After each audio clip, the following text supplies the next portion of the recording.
Sorry. Okay. Good morning, everybody. Dear colleague, before proceeding with our work, I would like to inform you that during the second Bureau meeting that was held this morning, it was proposed that the two draft decisions on Jerusalem and Hebron that are included in document 7A, ADD2 and corrigendum be adopted without debate this morning at the opening of our session.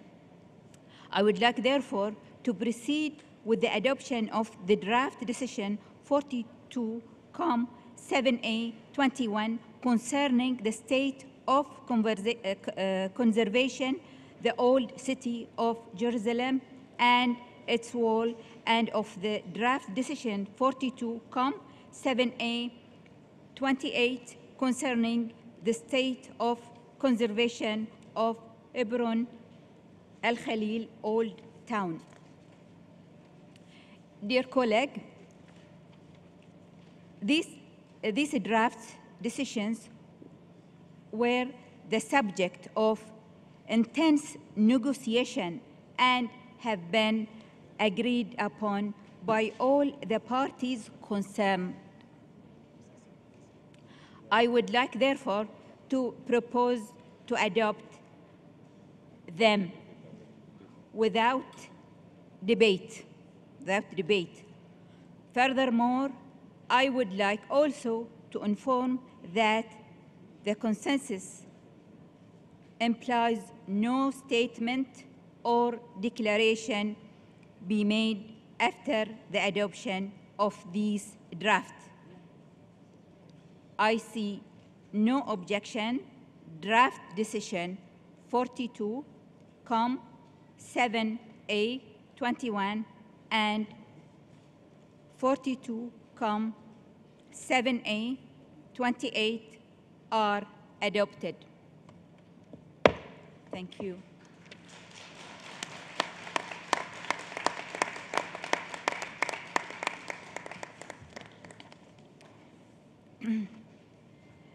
Dear colleague, the Bureau was also informed this morning of our progress of work. Indeed, as you will have noted yesterday, we did not have time to examine item 10A concerning the progress report on the preparation of the third cycle of periodical report. It is proposed, therefore, to examine this item next week after the completion of item 7 regarding a state of conservation and 8 regarding nominations. We will inform you in the due courses of the exact date when this item will be examined. Thank you very much for your understanding. Dear colleague, I would like also to inform you that during the Bureau meeting this morning, members of the Bureau requested to open discussion the state of conservation report on tropical reinforced heritage of Sumatra, Indonesia, 1. 2, Wildeef Reserve, Cameroon. 3, Cape Floral Region Protected Area, South Africa. Thank you very much. Dear colleague, to start the day, we have a major agenda item to examine, namely item 7 on the state of conservation of World Heritage Report properties. I would like to inform you that, as for the past years, this item will remain open to possibly take into account the debate held under agenda item 7, debate held under the agenda item 7A and 7B. The draft decision 42.7 will therefore be adopted once we have completed the examination of items 7A and 7B. Before I give the floor to Mrs. Mechtel Rosler to introduce this item, I would like to inform you that the conservation community was saddened this year by the loss of more than 20 rangers and other staff and World Heritage properties of the Democratic Republic of the Congo. Therefore, I would like to propose that a tribute be paid to them and that we all observe 1 minute of silence in the memory. You stand, okay, please.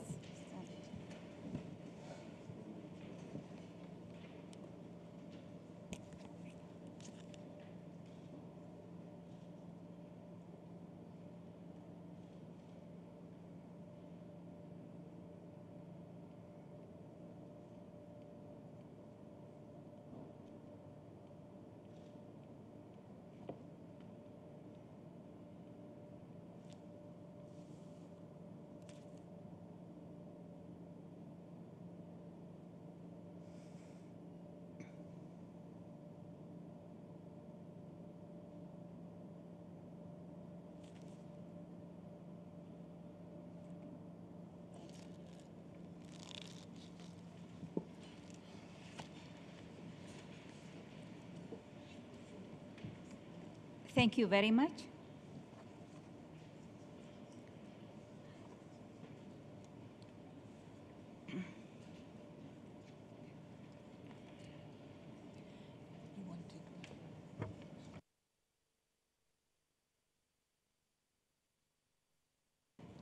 Yeah, before we start, I would like, before Mrs. Rosler will speak about the matter, I would like to, before examine this, the item 2, to thank the tireless effort of the Director General, Mrs. Audrey Azoulay of the UNESCO for her effort for the, to reach the consensus between two concerned parties regarding the issue of the Jerusalem and Hebrews matter. So without her help, without her efforts, and also I have to say the two concerned parties understanding and flexibility, which I found from them yesterday. So thank you very much for the Director General and for to the two concerned party. So thank you, and Mrs. Rosler, you have the floor. Thank you very much, Madam Chair. You see on the slide behind me also the event which will take place tomorrow night, which is a fundraising event for the families at Virunga, and I really hope you join. We have also a great band playing tomorrow. Madam Chair, I believe that RDC wants to take the floor. I saw there was a plug up.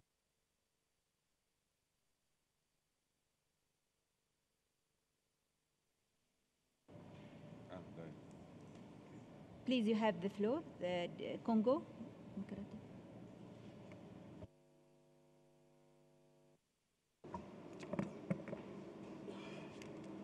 Nous vous remercions, Madame la Présidente, de la parole.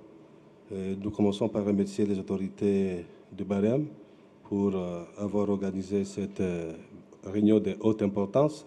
Nous profitons seulement de cette occasion pour remercier les comités ici présents pour avoir exprimé la compassion à l'égard de la République démocratique du Congo, qui a accusé ce grand nombre de gardes de parc qui meurent presque chaque année pour tout simplement protéger le bien inscrit sur la liste du patrimoine.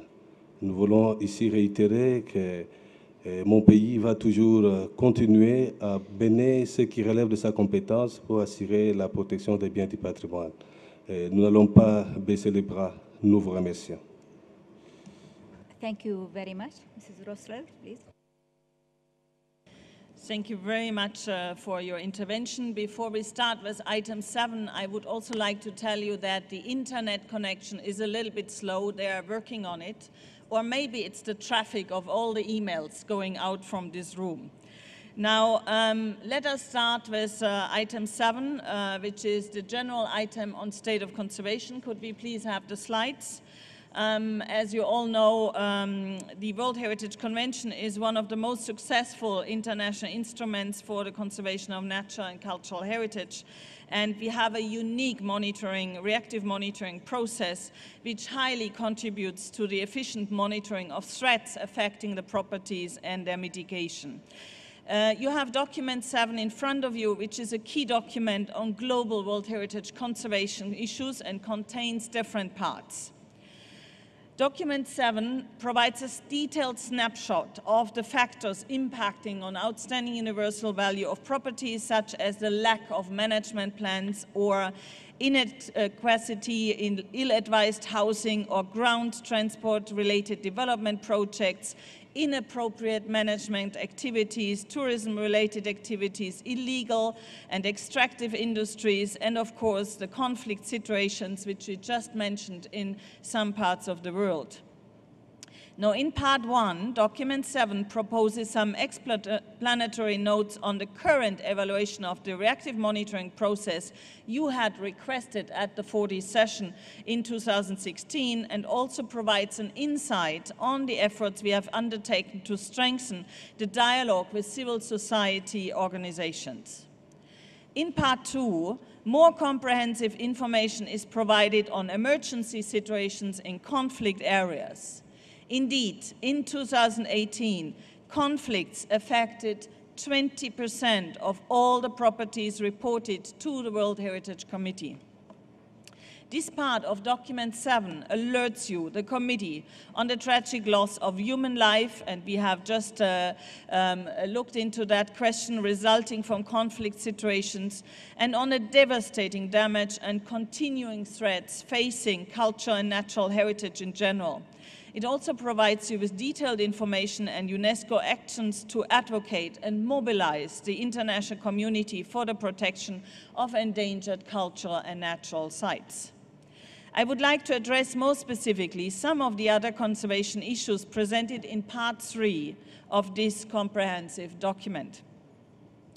The destruction over the past few years have brought the question of reconstruction sharply into focus.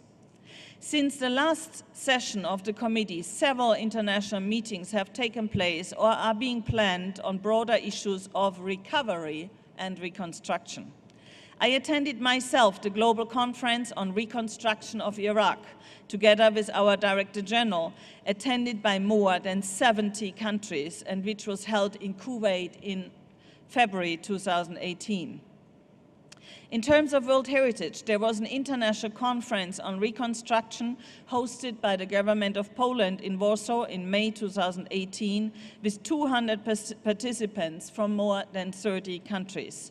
Different bodies, including the World Bank and our advisory bodies, and providing for specific recommendations with the so-called Warsaw Declaration, which has been uploaded also on our webpage and which I really recommend you to read.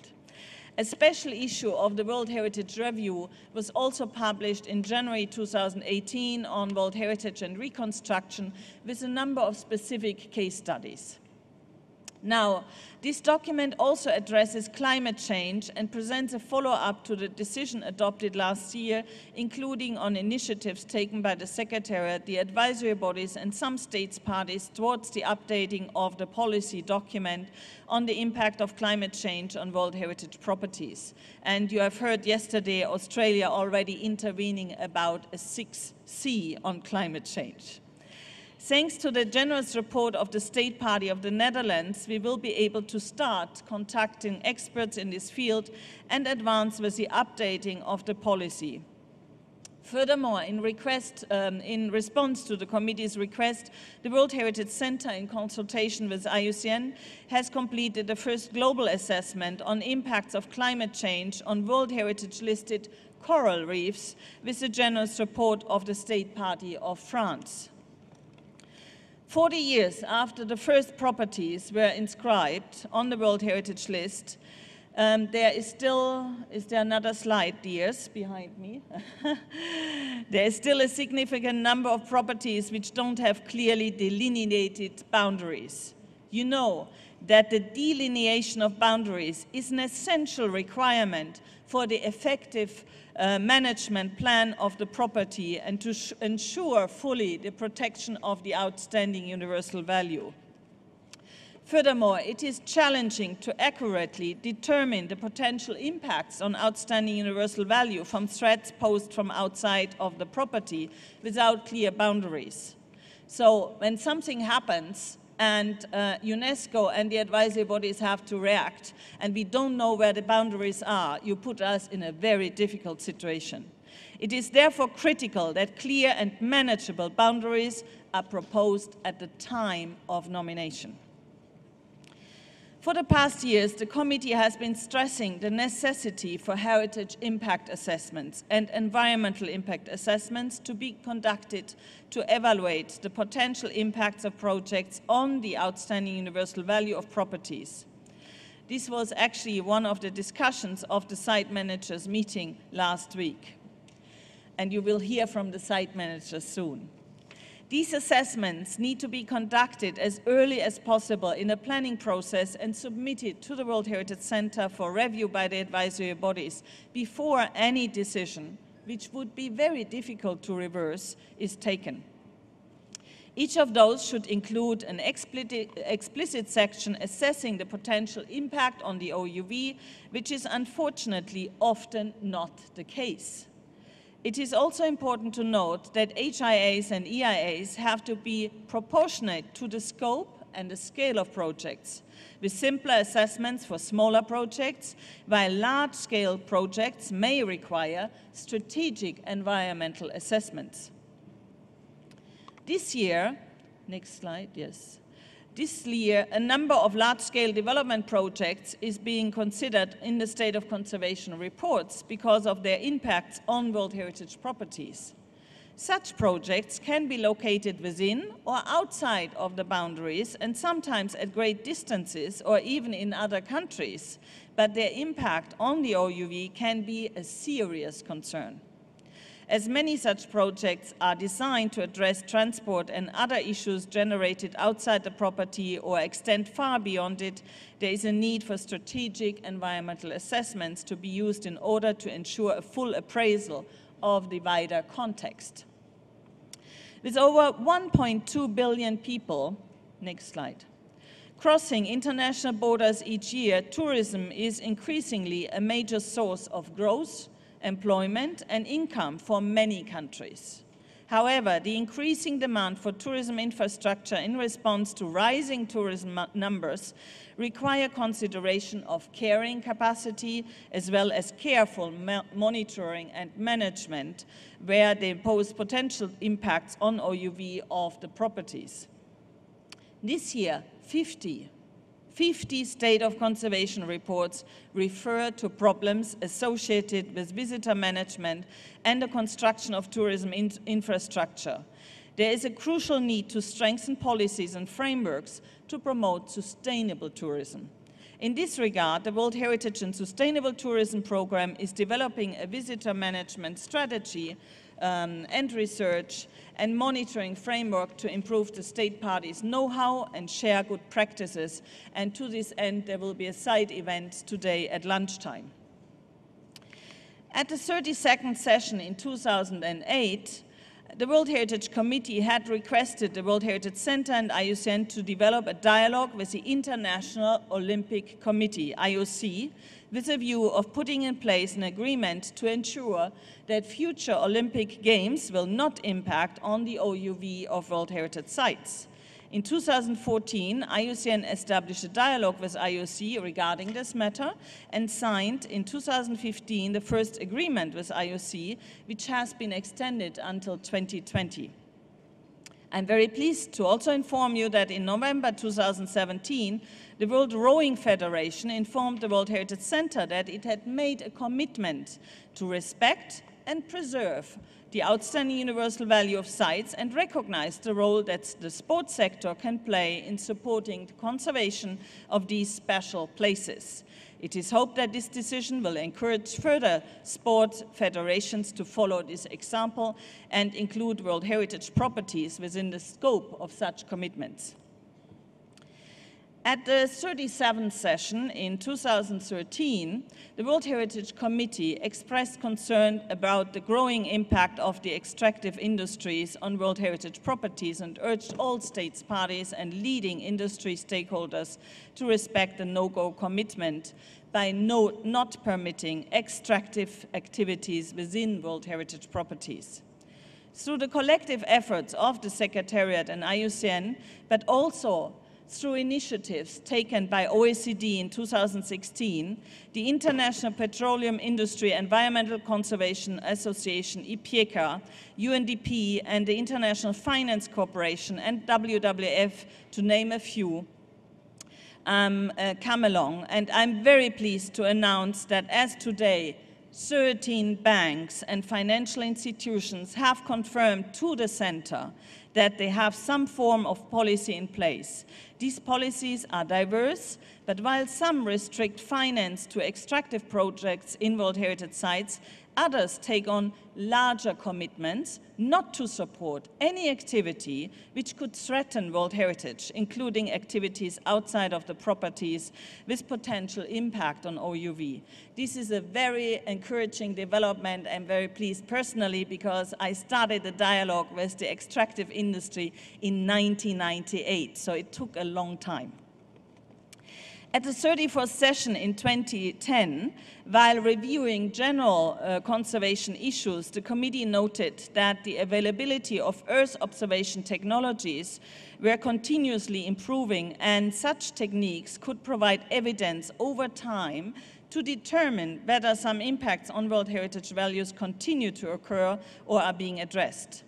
Combined with appropriate spatial analytic tools, Earth observation facilitates the early detection of natural or human threats such as impacts from natural disasters or climate change, unsustainable developments, deforestation, illegal mining, encroachment, and also enable targeted responses by the responsible authorities.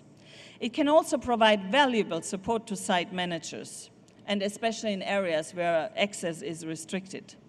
The World Heritage Center and colleagues from the Man and the Biosphere Reserve in UNESCO have established a fruitful cooperation with ESA, Gemini Space Services and Consulting, and HIST. China mentioned the HIST Center yesterday, Category 2 Center, for an EU-funded project.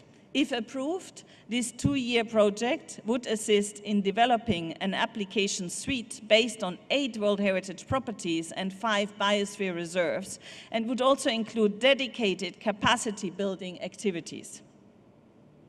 Now, illegal trade of wildlife species and their products from within World Heritage properties has been a serious threat for which the committee has expressed concerns at numerous occasions and launched an appeal to all member states of UNESCO, especially origin, transit, and destination countries, to cooperate to combat this threat, including through an improved cooperation between the World Heritage Convention and CITES.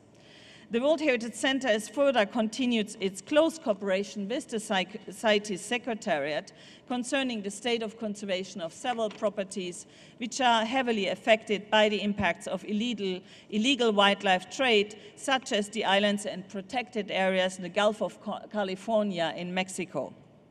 You have certainly seen the World Heritage issue on the topic of illicit trafficking, which covers both natural and cultural heritage.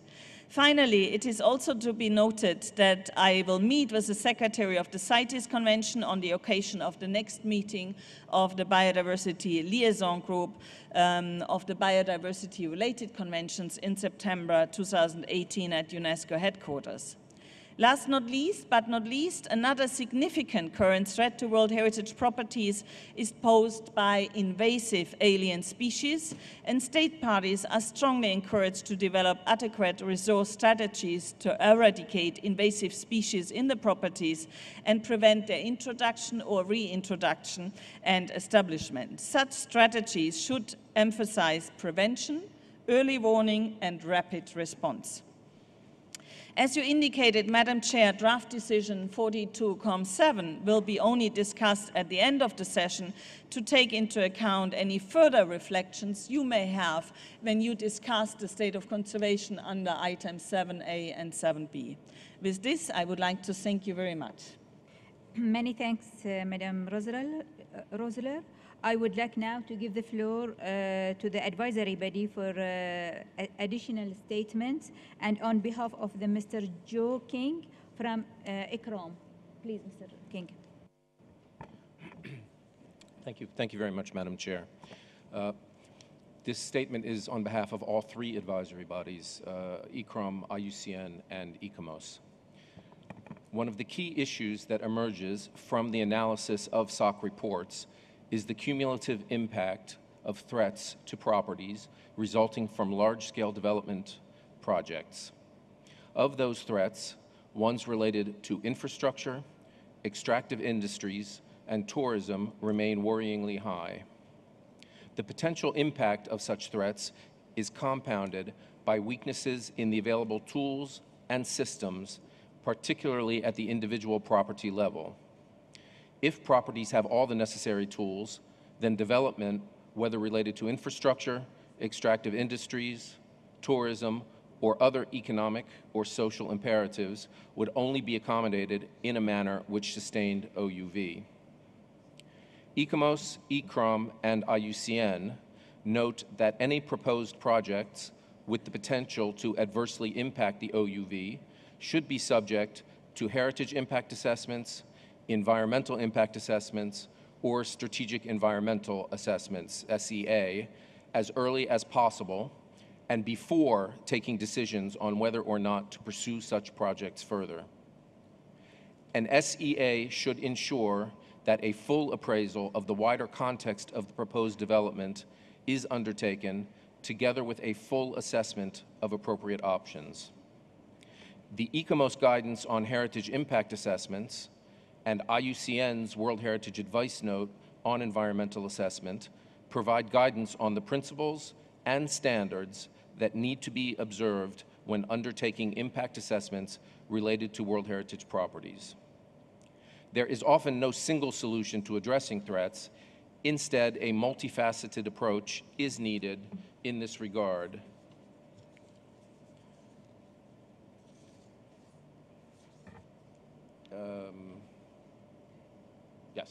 In this regard, and strong links between national plans and strategies and decision-making at the local level is imperative. It is also becoming clear that in many cases, development pressures arise far beyond the property at the national level and sometimes across international borders, which is a cause for concern. Another key emerging issue is the impact of climate change on the conservation of World Heritage properties.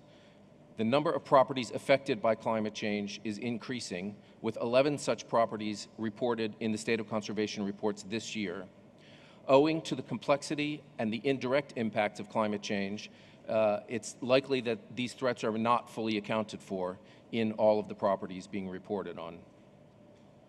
In regard to cultural properties in areas of conflict, we would first like to commend the government of Poland for hosting an international conference earlier this year on recovery and reconstruction, and we would take note of the declaration that comes out of that meeting.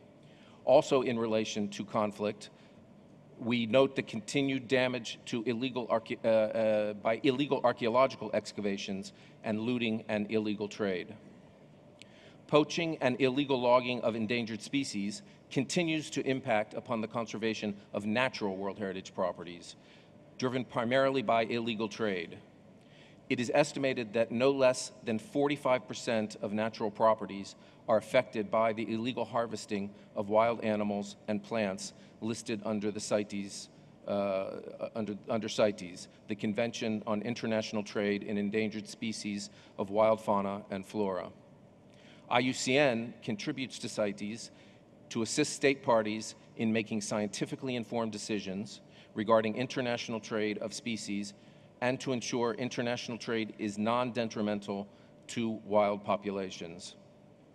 IUCN's analysis of the proposal to amend the CITES appendices are increasingly taking World Heritage into consideration. Similarly, the contributions provided by IUCN to CITES also help to inform its advice to the World Heritage Committee. A related issue is the increased recognition of rights of local people, particularly indigenous people, to participate in decision-making processes for World Heritage properties with which they have a traditional ownership or strong connections. While there have been significant improvements in engagement with local stakeholders and the convening of the Indigenous Peoples Forum, there is significant scope to improve and extend recognition of traditional practices, skills, and knowledge. Finally, the advisory bodies note that according to the statistics in Document 7, the issue of management systems remains the biggest conservation issue within the State of Conservation reports. The lack of clear systems for planning, decision-making, and implementation of conservation actions is one of the causes of many of the issues that arise within the State of Conservation reports.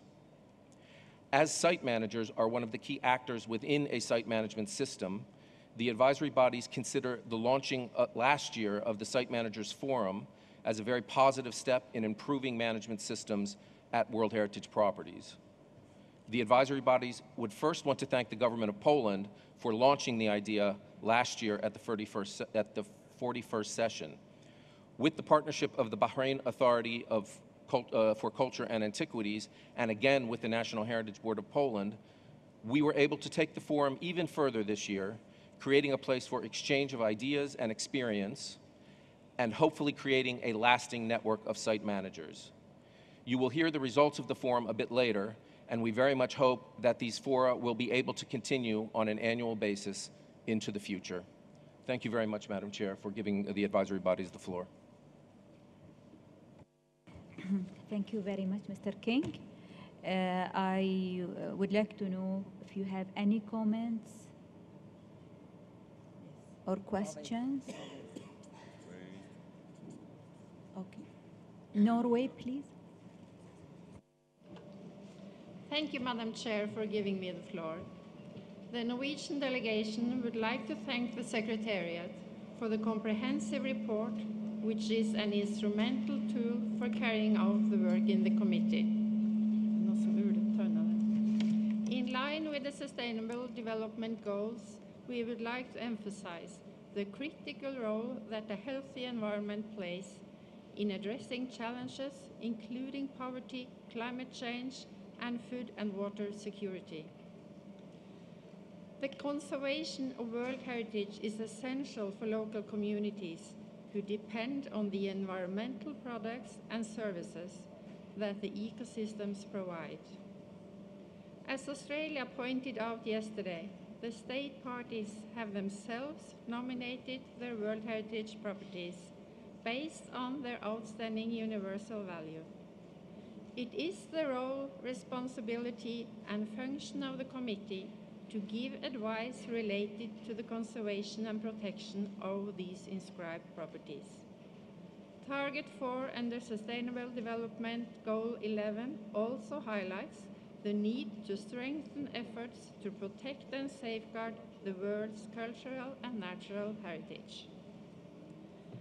The potential impact of large-scale developments on outstanding universal value is alarming, and strategic environmental assessments are necessary to assess the potential impact as well as to identify options to protect World Heritage.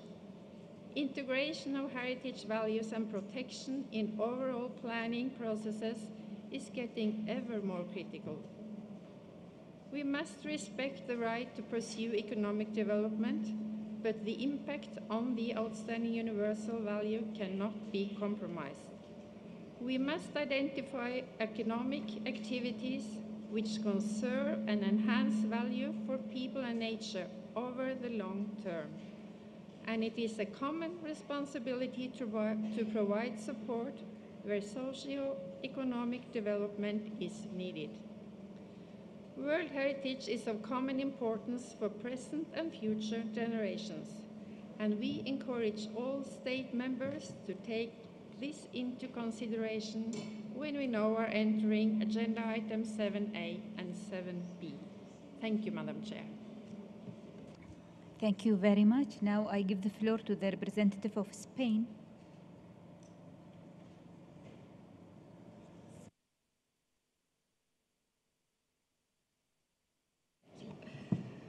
Muchas gracias, señora presidenta.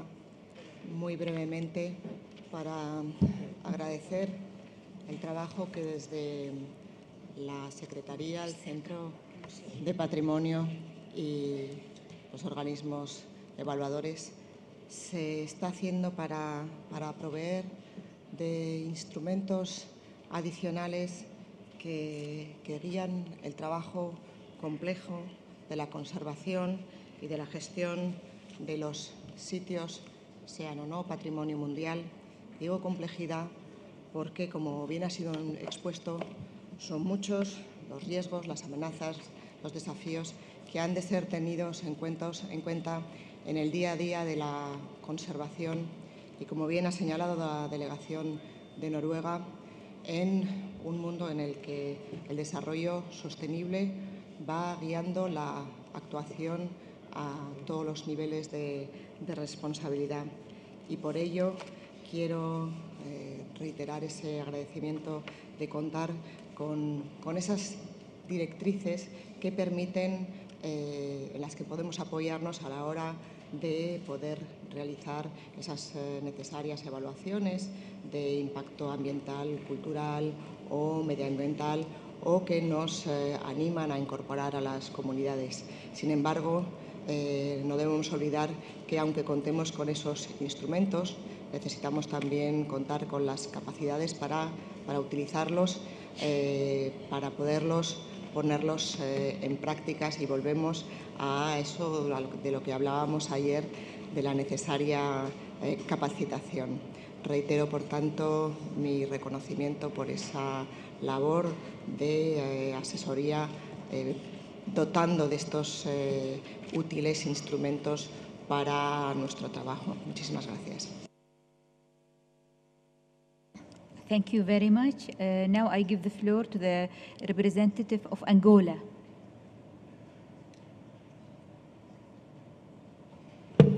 Merci Madame la Présidente pour la parole.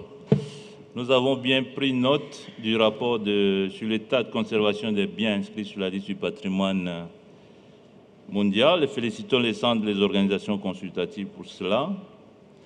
En analysant particulièrement les éléments relatifs aux biens inscrits sur la liste du patrimoine mondial en péril, les statistiques montrent que les régions d'Afrique et des États arabes représentent 28% et 41% respectivement. La liste du patrimoine mondial en péril, sur la liste du patrimoine mondial en péril, il existe des sites qui y sont inscrits depuis plus de 10 ans. Et il y a même des sites africains qui y sont inscrits depuis plus de 20 ans. Nous avons également pris note, dans le cadre de la mise en œuvre des décisions du comité concernant l'évaluation du processus de suivi réactif, le centre a commencé à développer des initiatives sur l'évaluation du processus de ces suivis. Et nous encourageons le centre pour cela et nous remercions le gouvernement de la Suisse pour le financement qui a été rendu disponible. Toutefois, cette situation continue de nous préoccuper.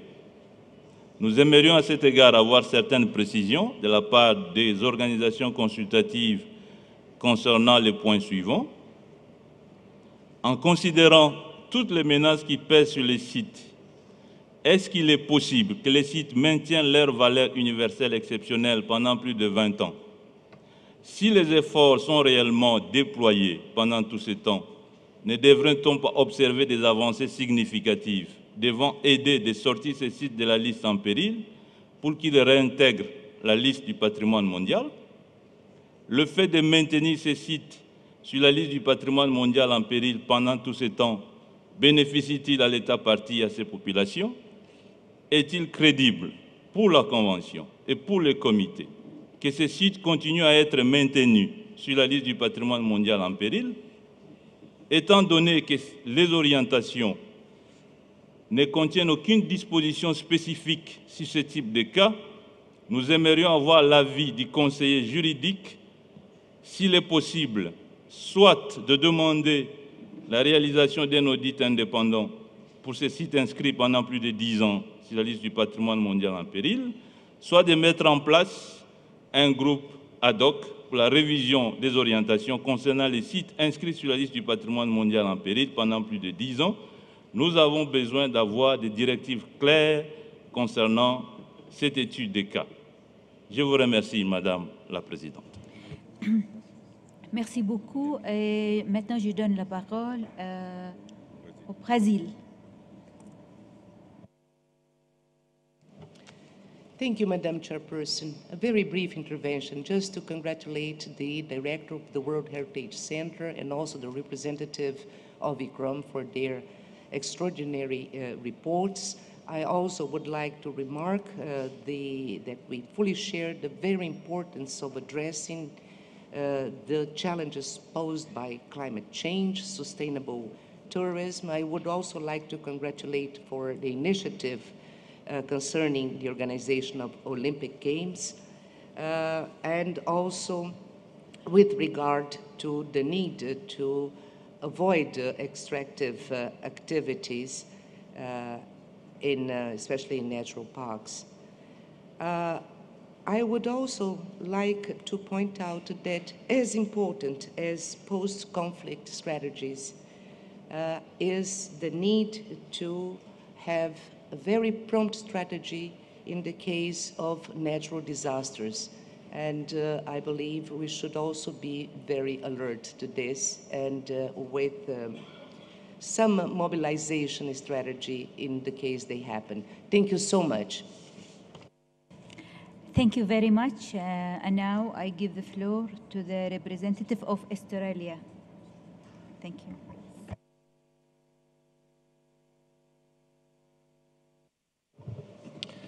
Thank you, Madam Chair, for giving me the floor.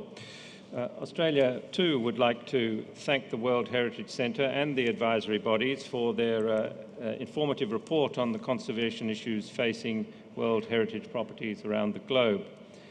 These reports highlight a number of key themes, all of which have implications for protecting outstanding universal value of our most exceptional properties in the face of a continually changing environment.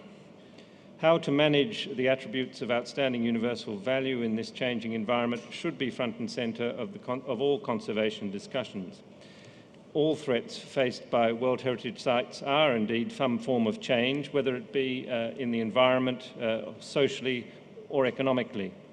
And in this context, Australia echoes Norway's expression of the importance of heritage to environmental protection and sustainable development.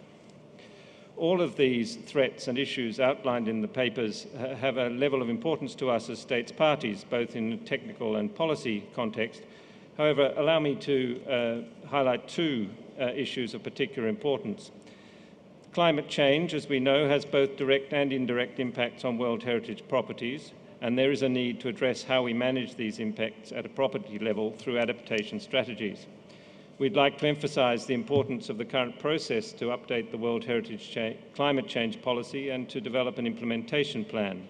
We therefore look forward to providing our input into the process and encourage all states parties to the World Heritage Convention, the advisory bodies and other interested stakeholders to contribute and engage with this update.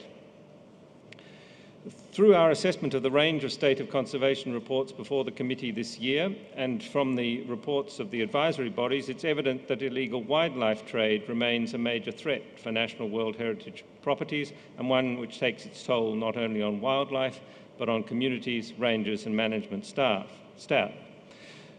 It's alarming statistics that the IUCN has provided us of 45% of natural properties are implicated in wildlife trade should be a loud signal of alarm. We emphasise the need to address illegal wildlife trade through effective implementation by states parties as signatories to the Convention on International Trade in Endangered Species and are pleased to see the World Heritage Centre continuing its cooperation with CITES under the framework of the annual Biodiversity Liaison Group. Having only 2 issues raised here of outstanding value, it is clear that the workload already for states parties affected by these issues is significant, and dealing with just one of these is no small task. The workload of states parties, and particularly with those sites on the endangered list, is unsustainable, and the committee needs to think about how to simplify a very complex process to help achieve positive outcomes for their properties. Finally, we welcome the highlighting of the importance of including Indigenous peoples' role and interests in the management of relevant World Heritage sites. Our own experience has demonstrated the benefits that flow to the proper protection of World Heritage of the integration of Indigenous landowners in the management of such properties. Thank you, Madam Chair. Thank you very much. And now I give the floor to the representative of Azerbaijan. Thank you, Madam Chair. First of all, I would like to thank the World Heritage Center and the advisory bodies for this very comprehensive report. I would like just to draw your attention to the table, which is very explicitly explains us the threats and the factors that affecting the heritage property sites. And we see that 75%, almost 75%, of the affected properties are related to the management system, which leads us to again to reiterate the importance which we mentioned in our yesterday's interventions of the capacity building among the property and the sites for the site managers. So I think we should redouble our efforts for the capacity building, for the conservation in the sites, in order to reduce the number of the percentage of the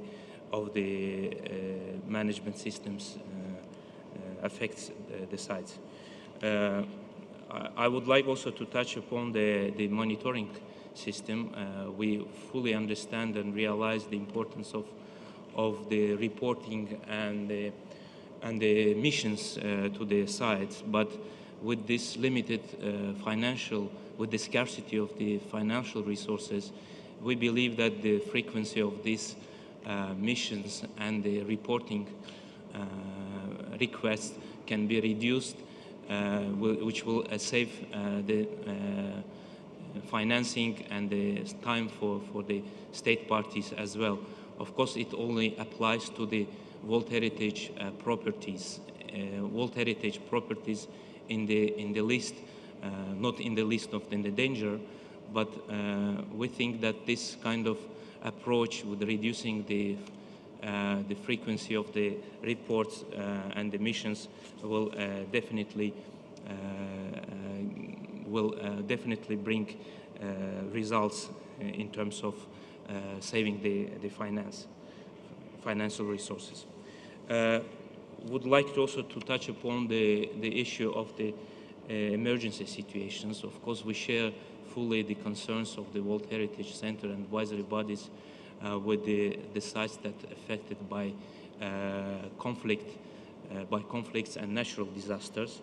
We welcome, of course, there are some positive examples, and we welcome the decision and also the initiative of the Director General on reviving the spirit of Mosul we fully support this initiative, which aims to rebuild the Mosul. But we believe that this practice should also be applicable to other sites in the region, in Syria and in Yemen, provided that the security reasons, security conditions will be ensured. Well, I join the previous speakers in underlining the importance of the climate change and the tourism infrastructure, which also affects drastically the heritage sites. I thank you very much. Thank you very much. And now I give the floor to the representative of Zimbabwe. Thank you very much, Madam Chair. I just want to support and endorse the request by the representative of Angola for advice on what to do with sites that are on the list for more than 10 years. And just to amend a little bit, that we need, in addition to legal advice, we also require, he had the option of an audit or an ad hoc group to work on it, but it could be an audit and an ad hoc group to work on it, so that after we have an audit, this is when we will know what to do with such problems in the sites. My other contribution was really to understand and thank the director and the advisory bodies for the report, but also to realize that the key challenge, as mentioned by Azerbaijan, is related to the issue of management. And to say in future it would be good to look at what we spend our efforts on under item 6 on capacity building and how it relates to the challenges that we find in the state of conservation reports. So I hope in future there will be a link between these two when the center reports, to show us how, in fact, priority is being given to the problems that have been identified. Thank you, Madam Chair. Thank you very much. And now I give the floor to the representative of Cuba. Sí, gracias, señora presidenta. Agradecer a la Secretaría por la información que nos han presentado. Es un informe complejo en su contenido, complejo también en su proyecto de decisión, que tiene más de 50 párrafos, lo que hace difícil también su seguimiento. Por además de temas con una especial sensibilidad, que es donde se concentra el trabajo de nuestra convención. Quería hacer referencia a un tema en particular, y es a la ausencia un poco que veo en la información en relación al tema del cambio climático, los efectos del cambio climático para las pequeñas islas, para los pequeños estados insulares en desarrollo. Se han estado haciendo muchísimas iniciativas y hemos tenido el acompañamiento de alguna manera del Centro de Patrimonio, pero creo que debemos posicionar y focalizar mucho más este tema dentro de las labores del comité y dentro del acompañamiento del Centro de Patrimonio.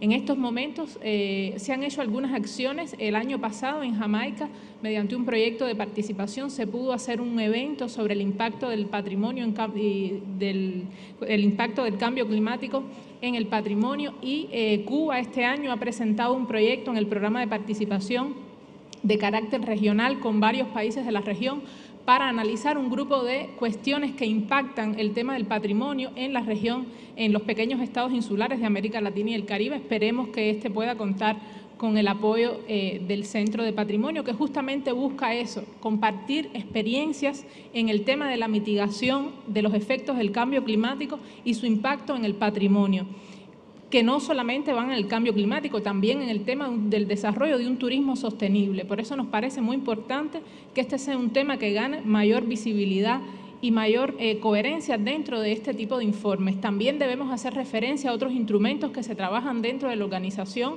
como el Plan de Acción para la implementación del Plan de Samoa para los pequeños estados insulares, que nos parece un tema de especial sensibilidad. En relación al mecanismo de seguimiento, voy a hacer solo un señalamiento con el tema a la necesidad también de fortalecer el diálogo con los estados partes. Sabemos que hoy es uno de los temas que mayor sensibilidad genera en el comité y es muy importante también ganar en mayor claridad, mayor transparencia, que los estados puedan contar con tiempo suficiente y sobre todo también ser muy cuidadosos en el lenguaje que utilizamos para redactar las decisiones. Esperaremos a que llegue el momento del proyecto de decisión porque tendríamos por su propia complejidad algunas observaciones que hacer. Muchas gracias. Thank you very much. Now I give the floor to the representative of Tanzania.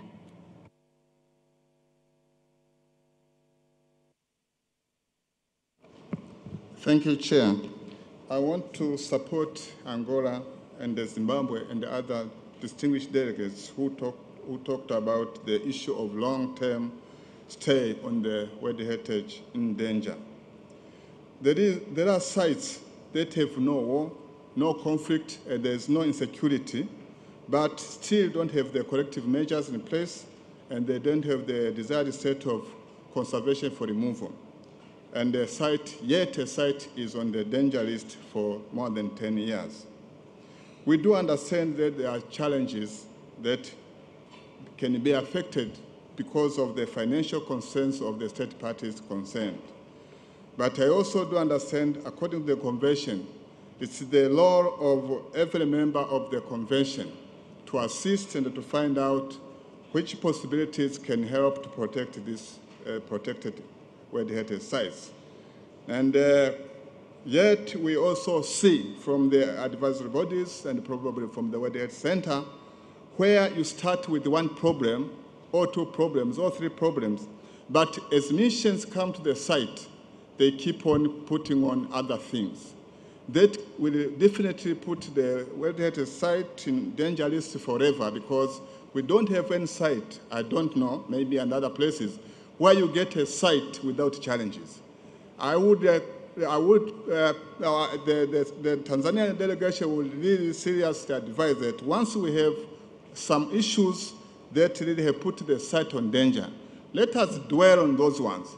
Let us make sure that we work on them and make sure that we have cleared before we come with other issues which definitely would have been there anyway. In that juncture, I would suggest we need to put up a strategy while we are looking for the legal advice. But I think we should put up a strategy where we should try to see what is happening with all this sites. Chair, I thank you very much. Thank you very much. And now I give the floor to the representative of Poland. Thank you, Madam Chair. Considering the fact that we are taking the floor for the first time, let me congratulate the government of Bahrain for their efforts invested in organizing the 42nd session of the World Heritage Committee and their great hospitality in the Manama here. We would like to also congratulate Madam Chairperson for her leadership and the Secretariat for the preparation of the report and the meeting. As the main organizer of the international conference entitled The Challenges of the World Heritage Recovery, we would like to thank all the participants for their invaluable input and the experts of the working group for their hard work while preparing the Warsaw Recommendation on Reconstruction and Recovery of Cultural Heritage. This international meeting gathered more than 200 participants from all over the world, including the international organizations such as ICOMOS, ICROM, the World Bank, UN ISDR, and UNESCO, for the first time all together to summarize the debate on recovery and reconstruction of properties damaged in a result of armed conflicts or natural disasters.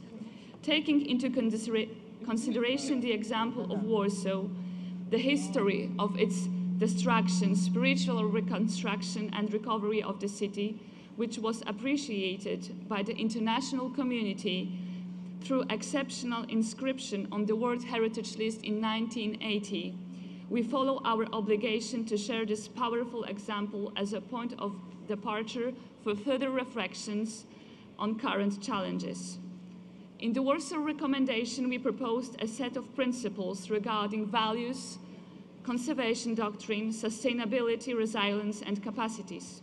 Local communities, as well as any other stakeholders, should follow these principles while keeping in mind the importance of memory, reconciliation, education, awareness raising, and documentation to ensure that the process of recovery of cultural heritage is successful. We are convinced that the importance of the Warsaw Recommendation could not be overestimated in today's world. We wish that the history of Warsaw recovery will inspire revival in other tragically destroyed cities, especially like Aleppo or Mosul, and bring hope to people, to their communities, and to the international community. Thank you. Thank you very much. And now I give the floor to the representative of Bosnia. Merci bien, le secrétariat, pour nous avoir préparé ce document. Nous avons voulu dire quelque chose concernant la nécessité de l'éducation sur, sur les monuments historiques. Une fois qu'on détruit un monument, on fait aussi de la sorte qu'on détruit une mémoire collective. Donc l'éducation dans ce sens, dans le sens de la protection de la mémoire collective, l'éducation dans le sens d'une continuation nous semble importante, et faire de la sorte que les autres parties de l'UNESCO participent dans le même sens pourrait davantage améliorer nos capacités de protection des monuments et de former un centre peut-être qui s'occuperait de cette activité. Merci bien. Thank you very much. And now I give the floor to the representative of the NGOs. Thank you, Madam Chairperson. I come from the Rivers Without Boundaries coalition that works to protect Lake Baikal. May I bring to your attention a resolution of the 4th World Heritage Watch Forum of Civil Society Organizations, a resolution on the growing threats to world heritage from poorly planned and improperly managed water infrastructure. Impacts from water infrastructure appear to be the most serious and irreversible factor of the world heritage degradation, exacerbating the long-term effects of climate change. 1/4, 24% of all natural sites the committee is reviewing now are affected or threatened by dams and water diversions. They constitute 1/3 of natural heritage list in danger. Ill-conceived hydropower, often marketed as countries' contribution under Paris Climate Agreement, is the lead cause of such damage. In the last 5 years, annual hydropower installation in the world decreased by half as the sector became much less relevant to development. Despite this, the reported number of incidents of dams threatening World Heritage sites has significantly increased over the same period. This means that due to poor planning and weak conservation enforcement, dams are increasingly encroaching upon the last free-flowing rivers, biodiversity hotspots, and heritage properties. We see the following possible solutions that may help to enhance your already excellent draft decision. First, timely implementation of committee decisions is the key. We hope that intended improvement in cooperation between stand parties and advisory bodies will focus on achieving complete and timely implementation of decisions. Utilization as water is a vital part of sustainable development, but nowadays there is simply no necessity for water infrastructure to encroach on natural ecosystems and ecosystem services. We feel there is a need for early use of strategic environmental assessment tools to determine which development options are win-win solutions. Early strategic assessments will have great value for enhancing sustainable development and not just for World Heritage preservation.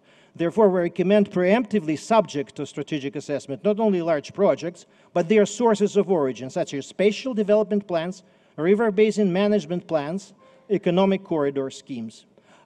Thank you very much for your attention.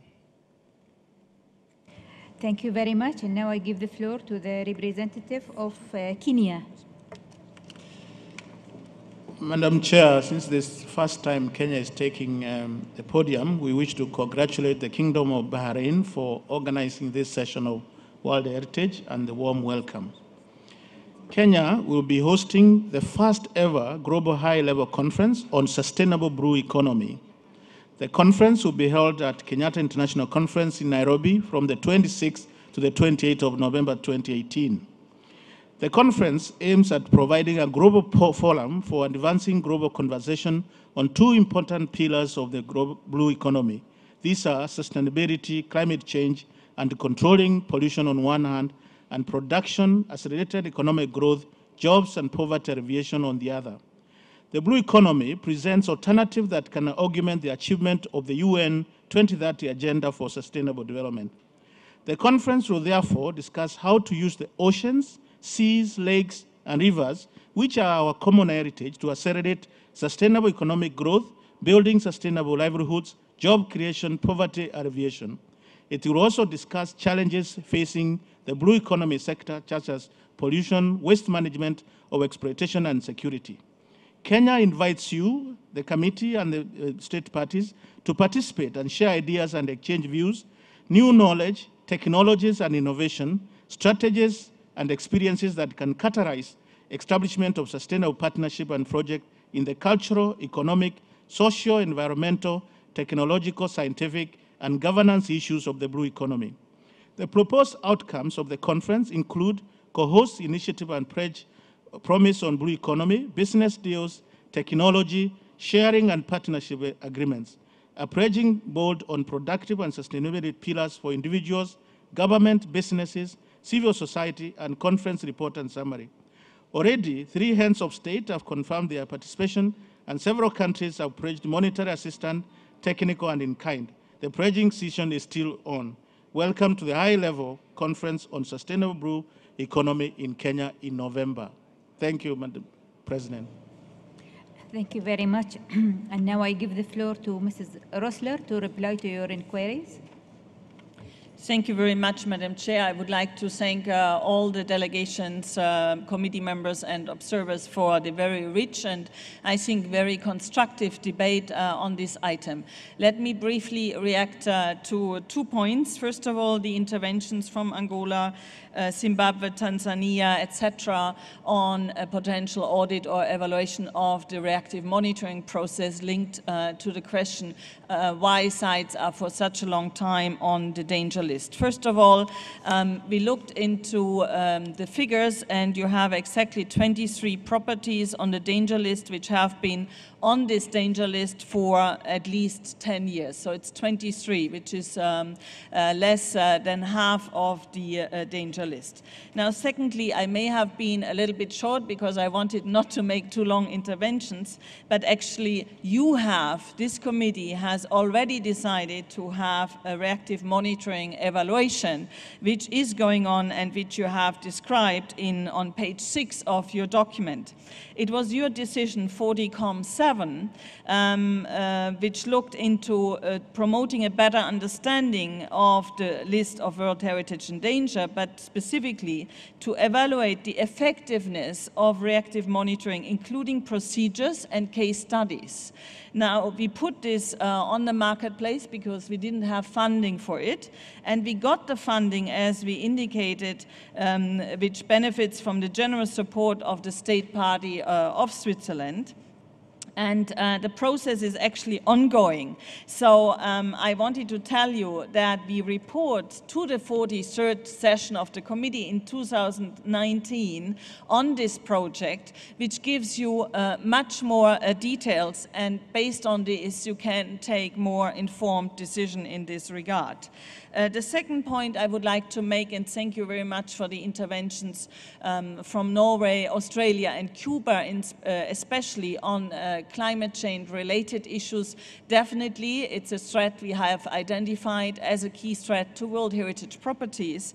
And I would very much like to welcome what Kuba mentioned, the project in Jamaica and a potential future project, because what we are doing at the moment is updating the climate change policy, which the committee has adopted and which was also adopted by the General Assembly of State Parties, the 193 countries. So I think this policy will definitely benefit from concrete projects on the ground and take an informed decision then at the next year at the committee.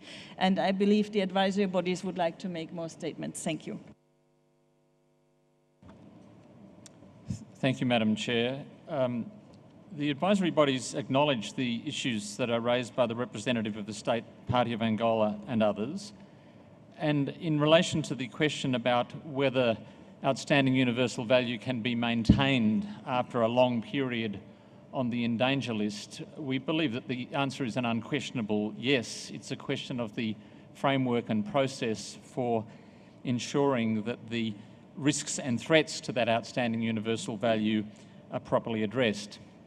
In that regard, we recall that the provisions of paragraphs 178 and 179 of the operational guidelines provide for places to be included on the list of World Heritage in danger when there is an ascertained or potential threat to OUV, and we believe that that is indeed the appropriate framework and emphasise that in danger listing is a call for help and identification of a need for action.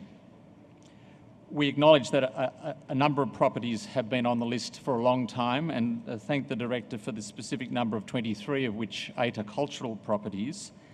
Noting also that the size of the current in danger list has increased dramatically in the last 4 years, particularly at the 39th session of the committee, when there were some group listings of properties in areas that were subject to armed conflict.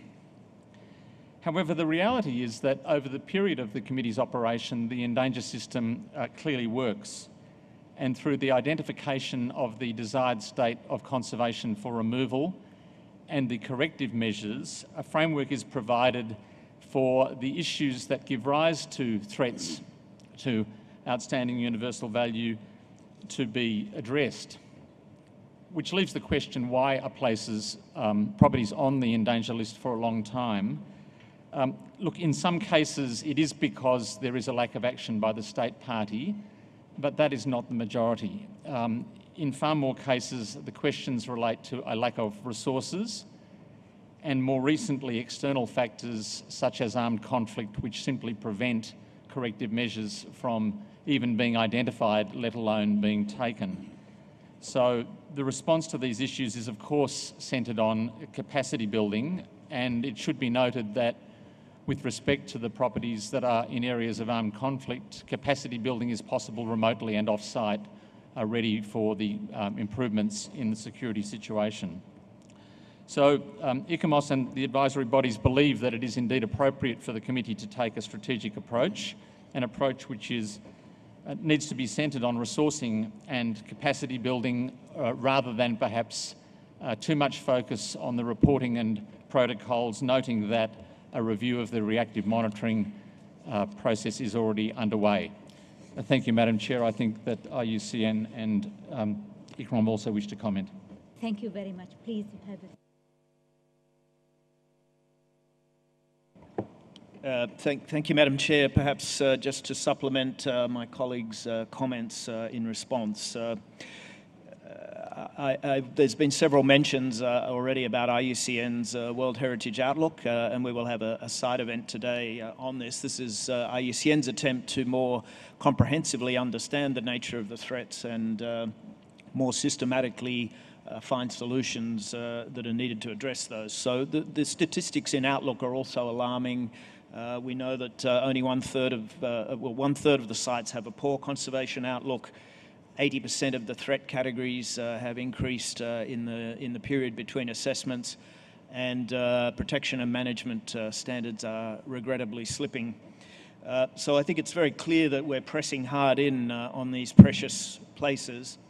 And there's a need really for creative decisions, and there's a need for wise decisions that are based on integrated planning, long-term planning, and hence the conversations around strategic environmental assessments on impacts. IUCN definitely believe we need to be more creative in finding solutions. IUCN undertake a lot of work in parallel to our role here as advisory body. We need to understand contextual issues around connectivity, large landscape approaches, and we again have a side event on that today to elaborate that a little bit more. We fully support the need for creative approaches to address some threats that are in need of tailored responses, such as climate change has been mentioned. Again, the idea of different tools and mechanisms that would allow us to more precisely prioritise the need for action in key sites.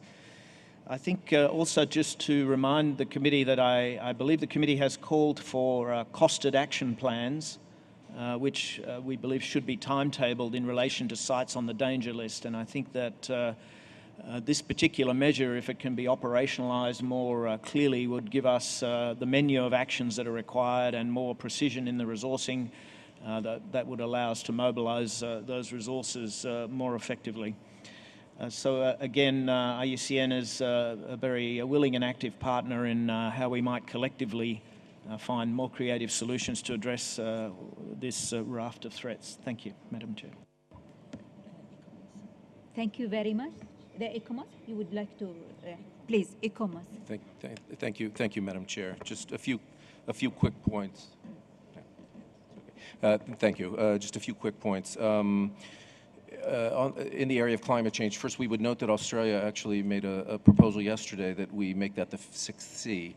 I'm not sure, I mean, it's such an important issue that I'm not sure whether it deserves to be lumped in with the other 5 Cs or whether it should be a C on its own, because it is something I think that we have to deal with in a very serious way.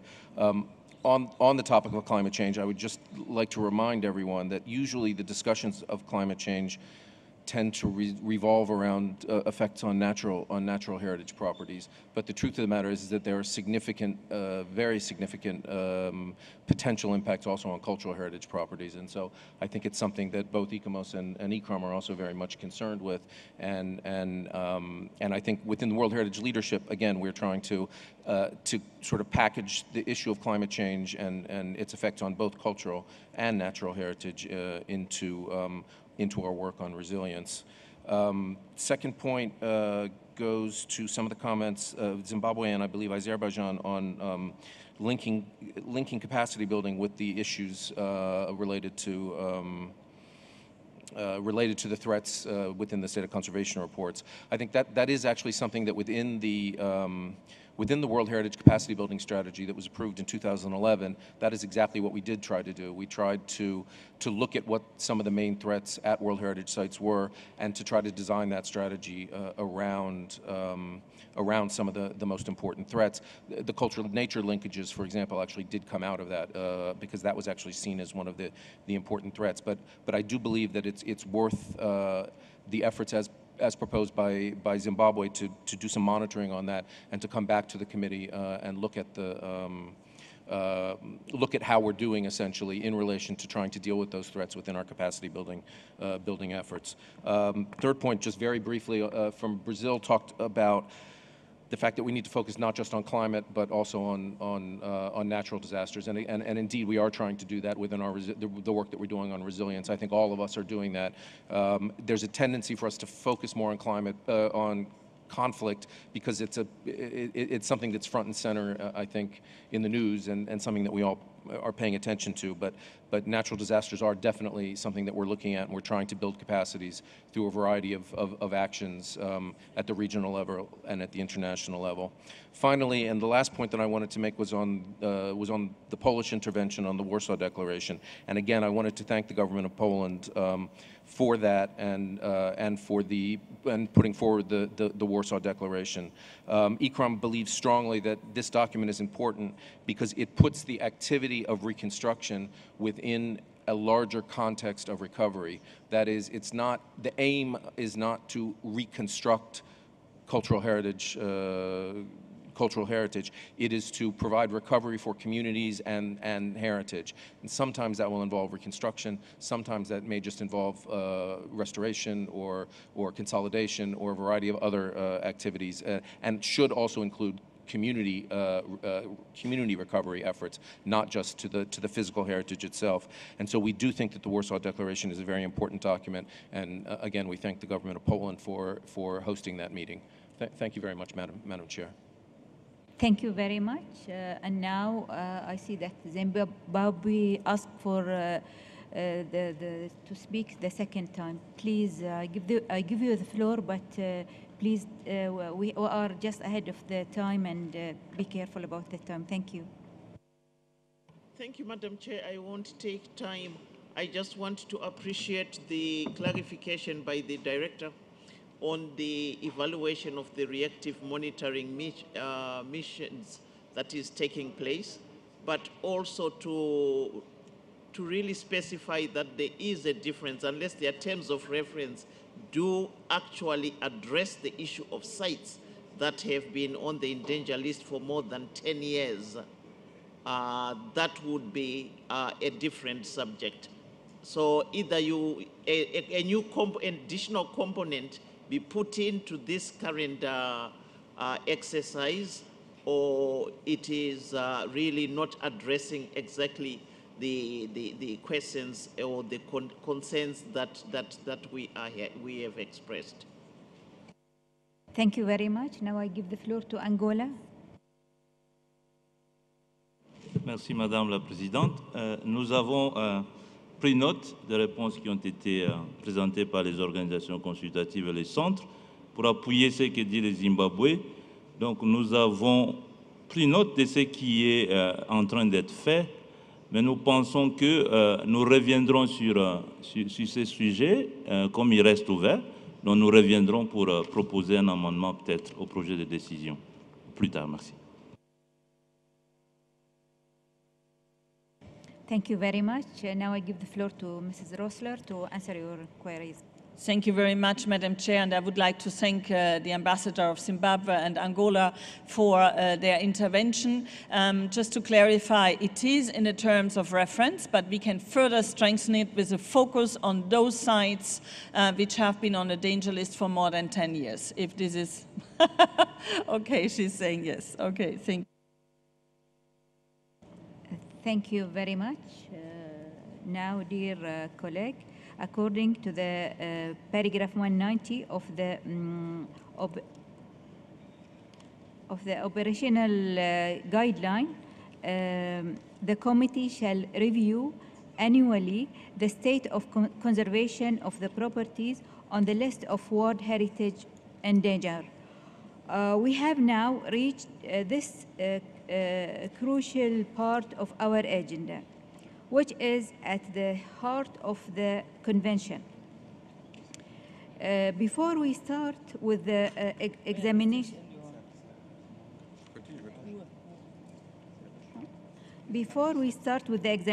of the individual states of the conservation report, I would like to give the floor to Mrs. Mechtel Rosler, Director of the World Heritage Committee, to introduce this item.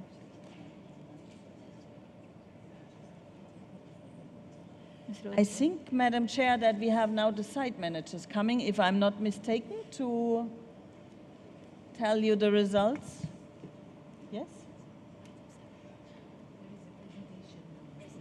Where are they?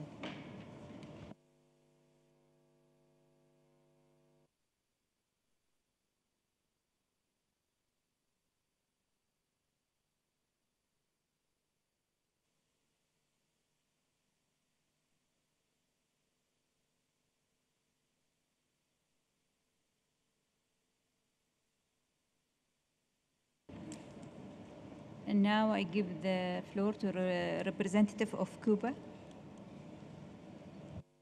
Sí, gracias, señora presidenta. Es que todo ha sido muy rápido. Entiendo, es solo una clarificación de orden procesal. Entiendo que la decisión vamos a poder abrirla una vez terminado el punto 7 y el punto 8. porque tenemos algunas, el 7A y el 7B, porque tenemos algunas modificaciones. Thank you. Thank you very much, Madam Chair. Just to confirm what Cuba said, yes, this item remains open. You will look at the overall decision once you have considered all the state of conservation reports under 7A and 7B. So we don't adopt it at this moment. Thank you very much. I think, Madam Chair, the site managers have arrived.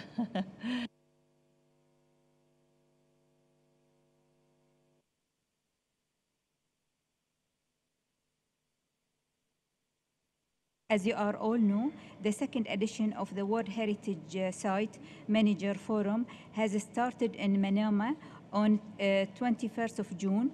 This capacity building even has gathered over 40 sites manager from all over the world. I would like to express my sincere thanks to the Kingdom of Bahrain, to the Bahrain Authority for Culture and Antiquities, to the World Heritage Center, the third advisory bodies, and the National Heritage Board of Poland for organizing such great enthusiasm and success this forum. My thank also to the Norwegian Ministry of Culture, of Climate and Environment for the assistance through the ICROM IUCN World Heritage Leadership Program. Thank you very much to all of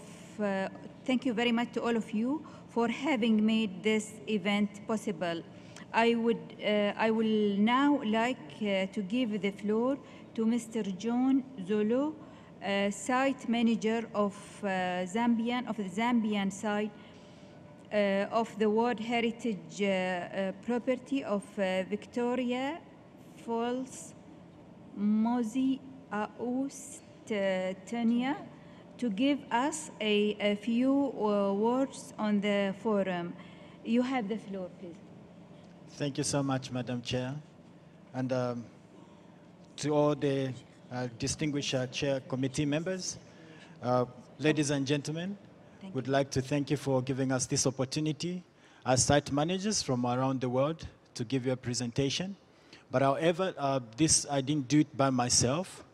And so please allow me, Madam Chair, to invite the site managers so that also you can be able to see them, appreciate them as well. So I invite my colleagues to quickly just run here up front.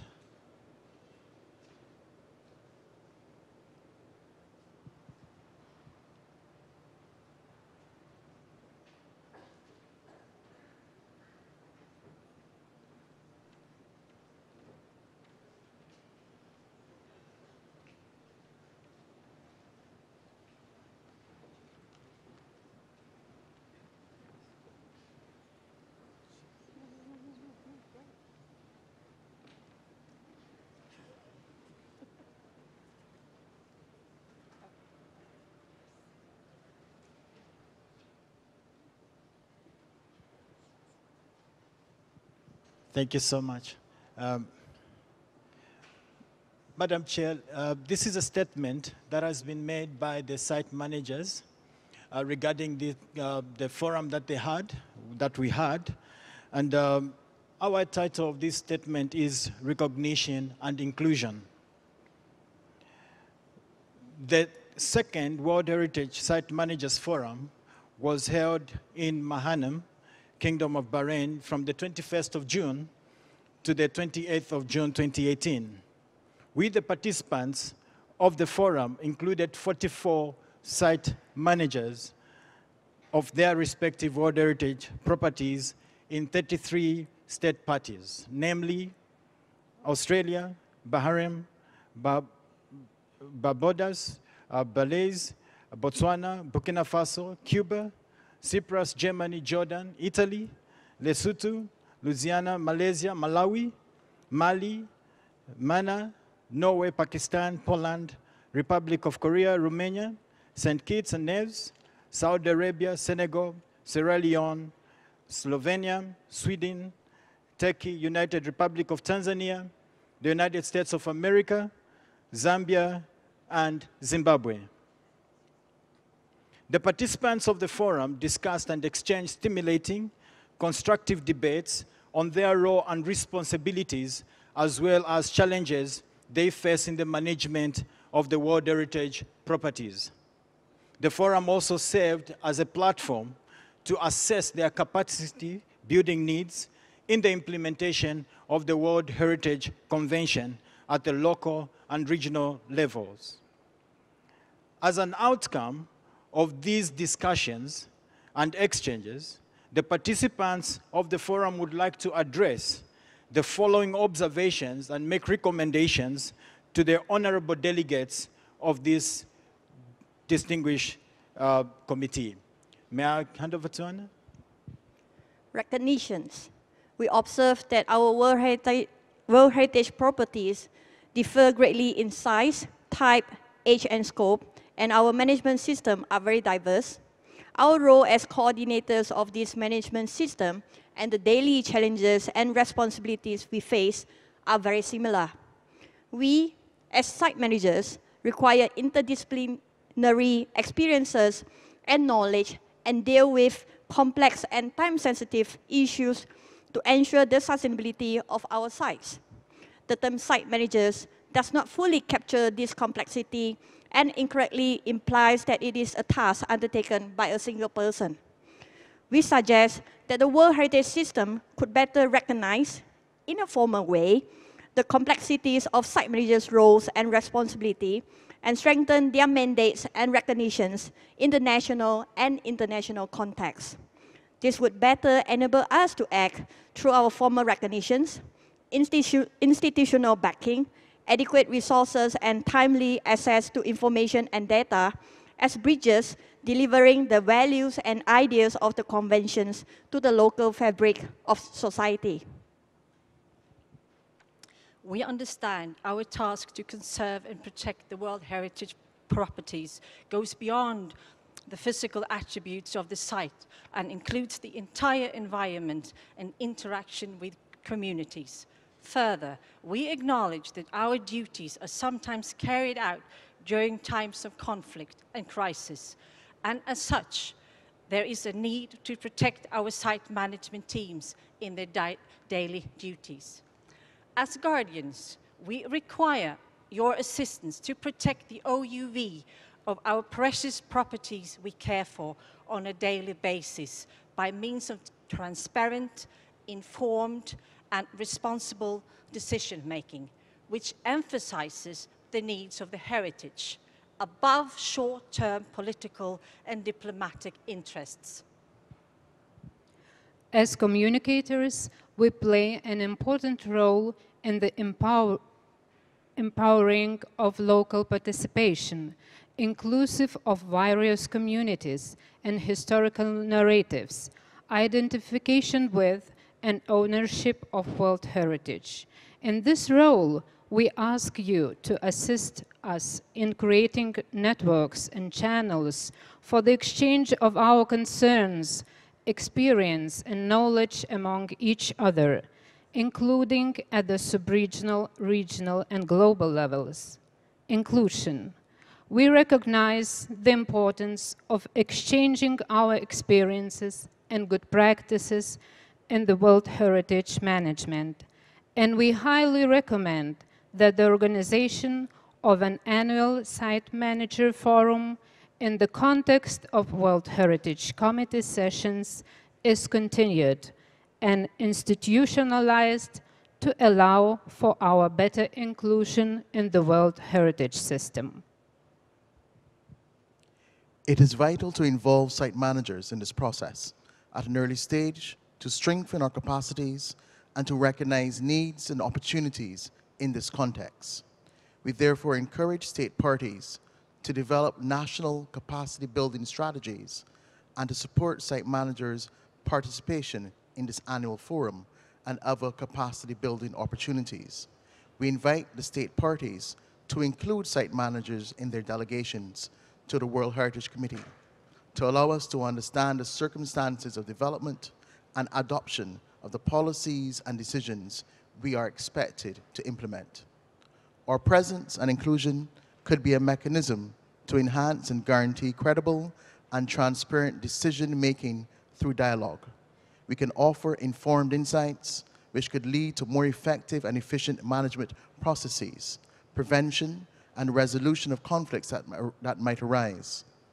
As site managers, we are both recipients and disseminators of the policies and decisions you create, and our understanding and implementation of these is essential to the wider public awareness and a sustainable transmission of our World Heritage properties to future generations. Thank you. Before we sit, Madam Chair, just allow us as site managers to express our sincere gratitude to the Kingdom of Bahrain for hosting us here. We are so grateful. And also would like to appreciate the Norwegian government for supporting this program. We're really grateful. And also for the center itself for giving us such an opportunity to come and stand before you and to just say we're grateful. And we are here as well. Our passion is there to serve our country and our heritage. Thank you very much.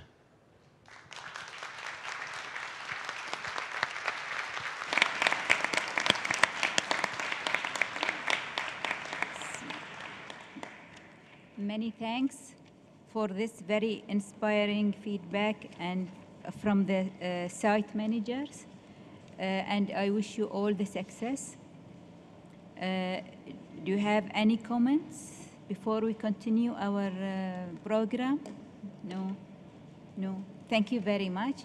So, Mrs. Rosler, we will continue the state of conservation, please.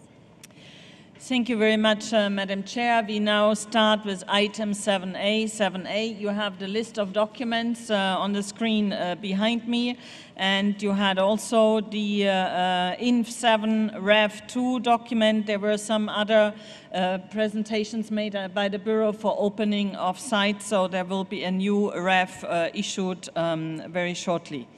Now, these reports present detailed reports on the state of conservation of 54 properties on the list of World Heritage Endangers. In addition to those individual reports, there are two general decisions included in the document. One is on World Heritage in the Syrian Arab Republic and one on the World Heritage properties in the Democratic Republic of the Congo.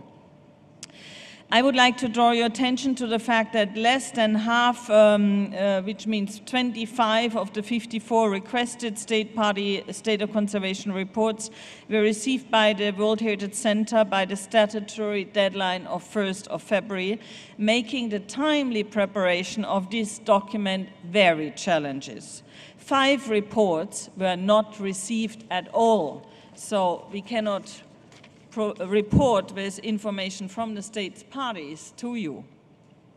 Madam Chair, with your permission, I would like to call upon all state parties to really do their utmost to comply with the statutory deadlines and to submit the reports according to the format included in Annex 13 of the operational guidelines in one of the working languages of this convention. In line with our rotation practice this year, we will start the presentation with the reports with cultural properties in the order of the following regions: Asia Pacific, Europe and North America, Latin America and the Caribbean, Africa and Arab states. And the presentations are made jointly by the Secretariat and the advisory bodies. After the examination of cultural properties, we go to natural in the same order. There are no mixed properties on the list of World Heritage in danger. Once we reach the relevant agenda items and before the floor is given to the Secretary and the advisory bodies, it is the practice, Madam Chair, that the committee member who has requested a specific state of conservation report to be opened for discussion to present the reasons why it felt important to discuss this report in order to keep the debate focused on this issue.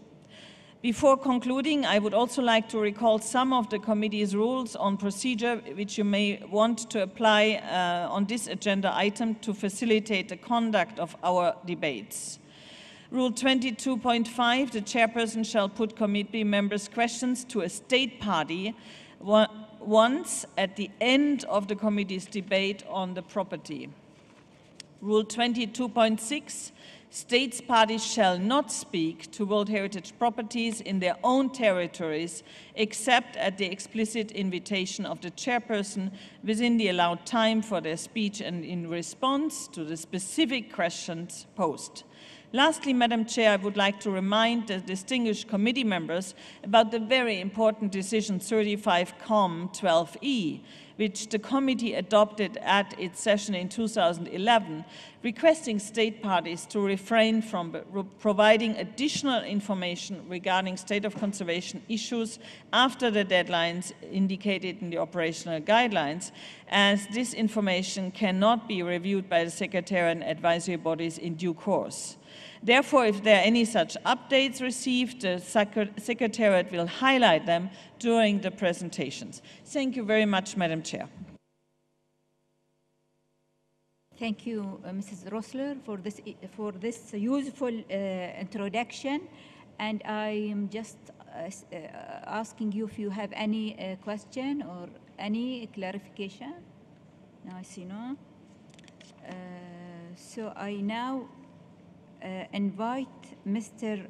Fang Jing, Chief of the Asia Pacific Unit of the World Heritage Center, to present the report on the state of conservation of the cultural properties located in the Asian and Pacific region, and then we'll open the discussion. Thank you. Thank you, Madam Chairperson. Salam alaikum. The first site for review by the committee is located in Afghanistan. It's called Cultural Landscape and Archaeological Remains of Bamiyan Valley.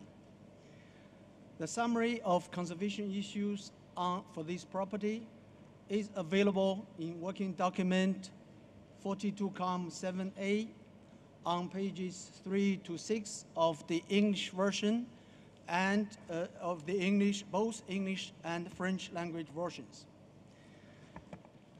In 2017, the state party has undertaken a number of conservation activities in collaboration with UNESCO and other international partners.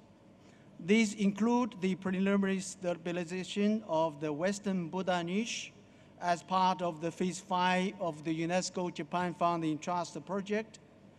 Consequently, the condition assessment of mural paintings was carried out in the main Buddha cliff in Kakrak and Faradi valleys.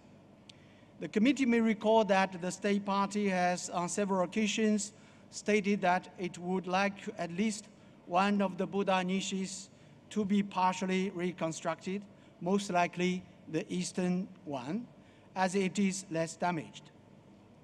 As recommended by the May 2014 ICOMOS Technical Advisory Mission, in the framework of the Japan FIT project, an international symposium was organized in Tokyo, in Japan, in September last year.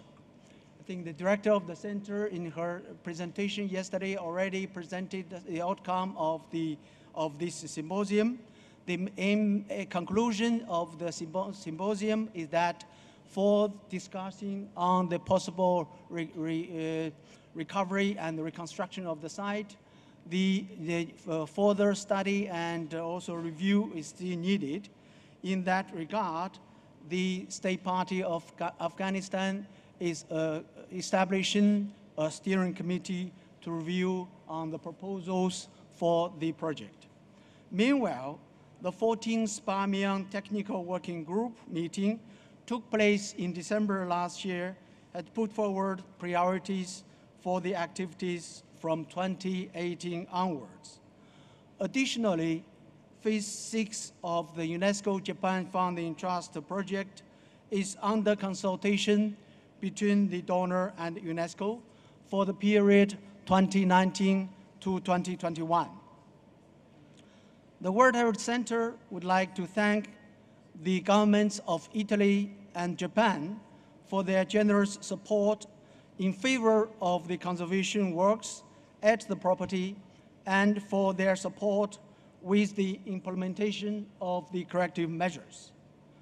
The committee may wish to commend the State Party of Afghanistan for the significant progress achieved with the development of the Cultural Master Plan and its incorporation into the Bamiyan City Master Plan. This tool aims to control urban development pressure in and around the property and to ensure that any development projects carried out are sustainable. Furthermore, the committee may wish to reiterate its full support for the State Party to proceed with the boundary modification and revised national legislation in this regard. At end of 2018, the State Party submitted a proposal for construction of a cobblestone paved road within the property, and this project is under review by ICOMOS with some additional information provided by the State Party before the committee. The World Heritage Center, ICOMOS, and ICROM consider that it is essential that an in-depth discussion take place as soon as possible between the State Party and the relevant experts in order to establish a new time frame leading to the removal of the property from the list of World Heritage in danger. We therefore suggest that the cultural landscape and archaeological remains of Bamiyan Valley be retained on the list of World Heritage in danger at this stage. Madam Chairperson, dear committee members, the draft decision 42-7A1 can be found on page 5 of both English and French language versions of the working document. Now, with your permission, the ICOMOS representative will provide the comments on this property. Shukran. Thank you. Thank you very much, Mr. Jing, for this information. And I would like to see if you have any inquiries or comments. Okay.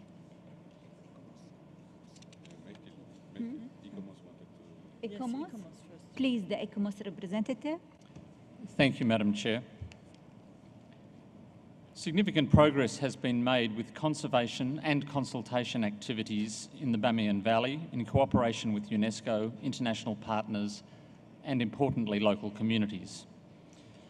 Preliminary stabilisation of the Western Buddha niche and assessment of paintings in the main Buddha cliffs in the Kakrak and Faladi valleys have been supported through the Japanese Funds in Trust project for safeguarding of the Bamiyan Valley, but additional funding and ongoing support from the international community are required to address persistent resource shortages and to continue the conservation works needed to achieve the desired state of conservation for the removal of the property from the list of World Heritage in danger. The International Symposium held in Tokyo enabled experts to discuss technical and conceptual concerns related to the possible reconstruction of the Eastern Buddha statue.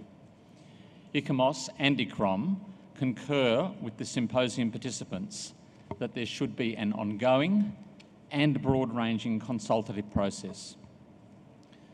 The Cultural Master Plan for the property has both facilitated productive consultation between authorities and local stakeholders and assisted in sound decision-making about actions that may affect the outstanding universal value of the property. In this regard, it is important that due recognition be given to the coherence of the wider valley and that a boundary modification and related national legislation be implemented as soon as possible so that significant heritage resources in the Bamiyan Valley receive permanent protection. Thank you, Madam Chair. Thank you very much. Is there any other queries? No. No? Yes. Huh? Tanzania, please have the floor. Thank you, Excellence Madam Chairperson. This delegation would like to commend efforts by UNESCO in collaboration with other external partners to support the state party in her efforts to remove the site from the list of World Heritage in danger. It is our observation that the recommendation by the advisory bodies and the current activities being undertaken are the key springboard for the site to attain the desired state of conservation. Excellence, Madam Chairperson, the destruction made to the property is massive, and any efforts to restore the property should take into consideration a holistic and coordinated approach in the case of reconstruction of the statues as well as other monuments. Due to financial challenges that the state party is facing, we would like to request other state parties to lend a helping hand to the current efforts so far made by the state parties to improve the state of conservation of this property. Tanzania therefore goes along with the advisory body's recommendation to retain the property in the list of the World Heritage in danger. Thank you. Thank you very much. There is no other comments. Okay. Dear colleague, I now invite you to adopt the draft decision 42-7A1 concerning this property, but before doing so, I would like to ask the reporter if she has any, if she has received any amendment in the draft. No? Thank you, Madam Chair. We haven't received any amendment to the proposed draft decision. Thank you. Thank you very much.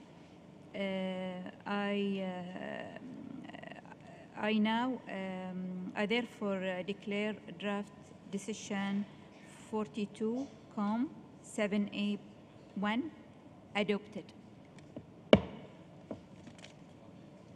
Thank you very much. I now invite Mr. Funk Jung to present the next report. Please, you have the floor. Thank you very much, Madam Chairperson.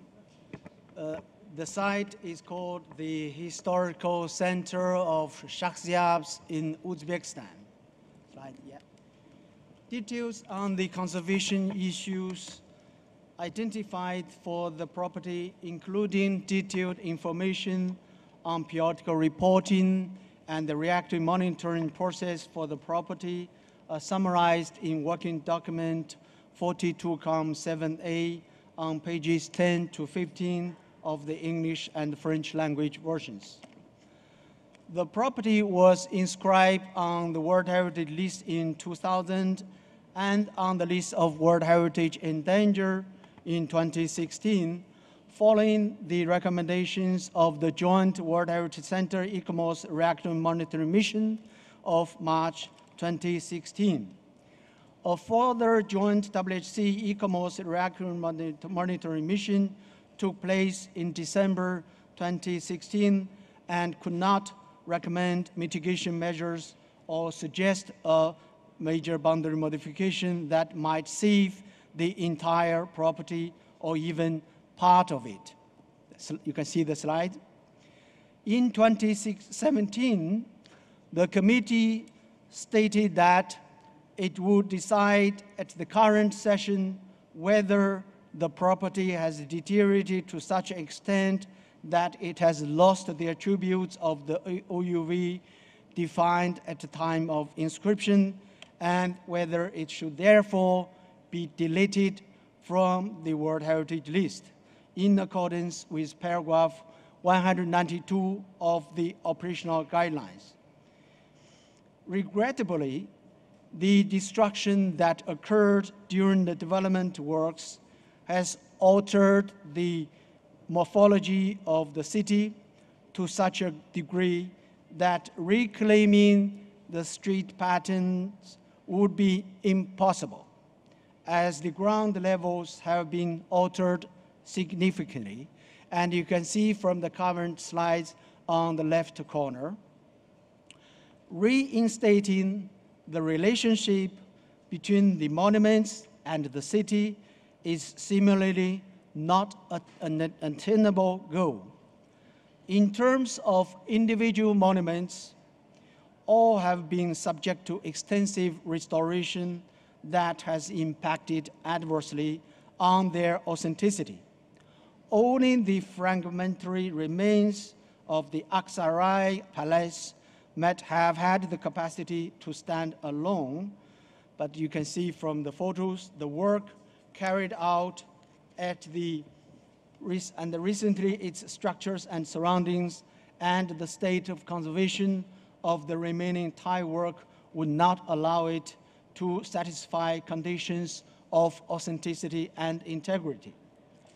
As requested by the committee in last year's decision, a link to the summary outcomes of the second cycle of periodical reporting concerning the property was made available in the working document to facilitate consultation by the distinguished committee members.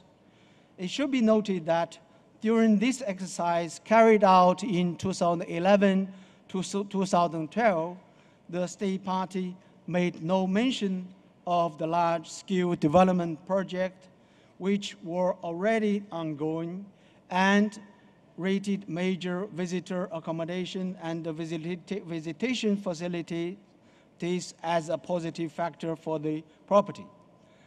The State Party of Uzbekistan submitted its report on the state of conservation of the property by 1st of December 2017 as requested by the committee, and the documentation has been carefully reviewed by the World Heritage Center and the advisory bodies.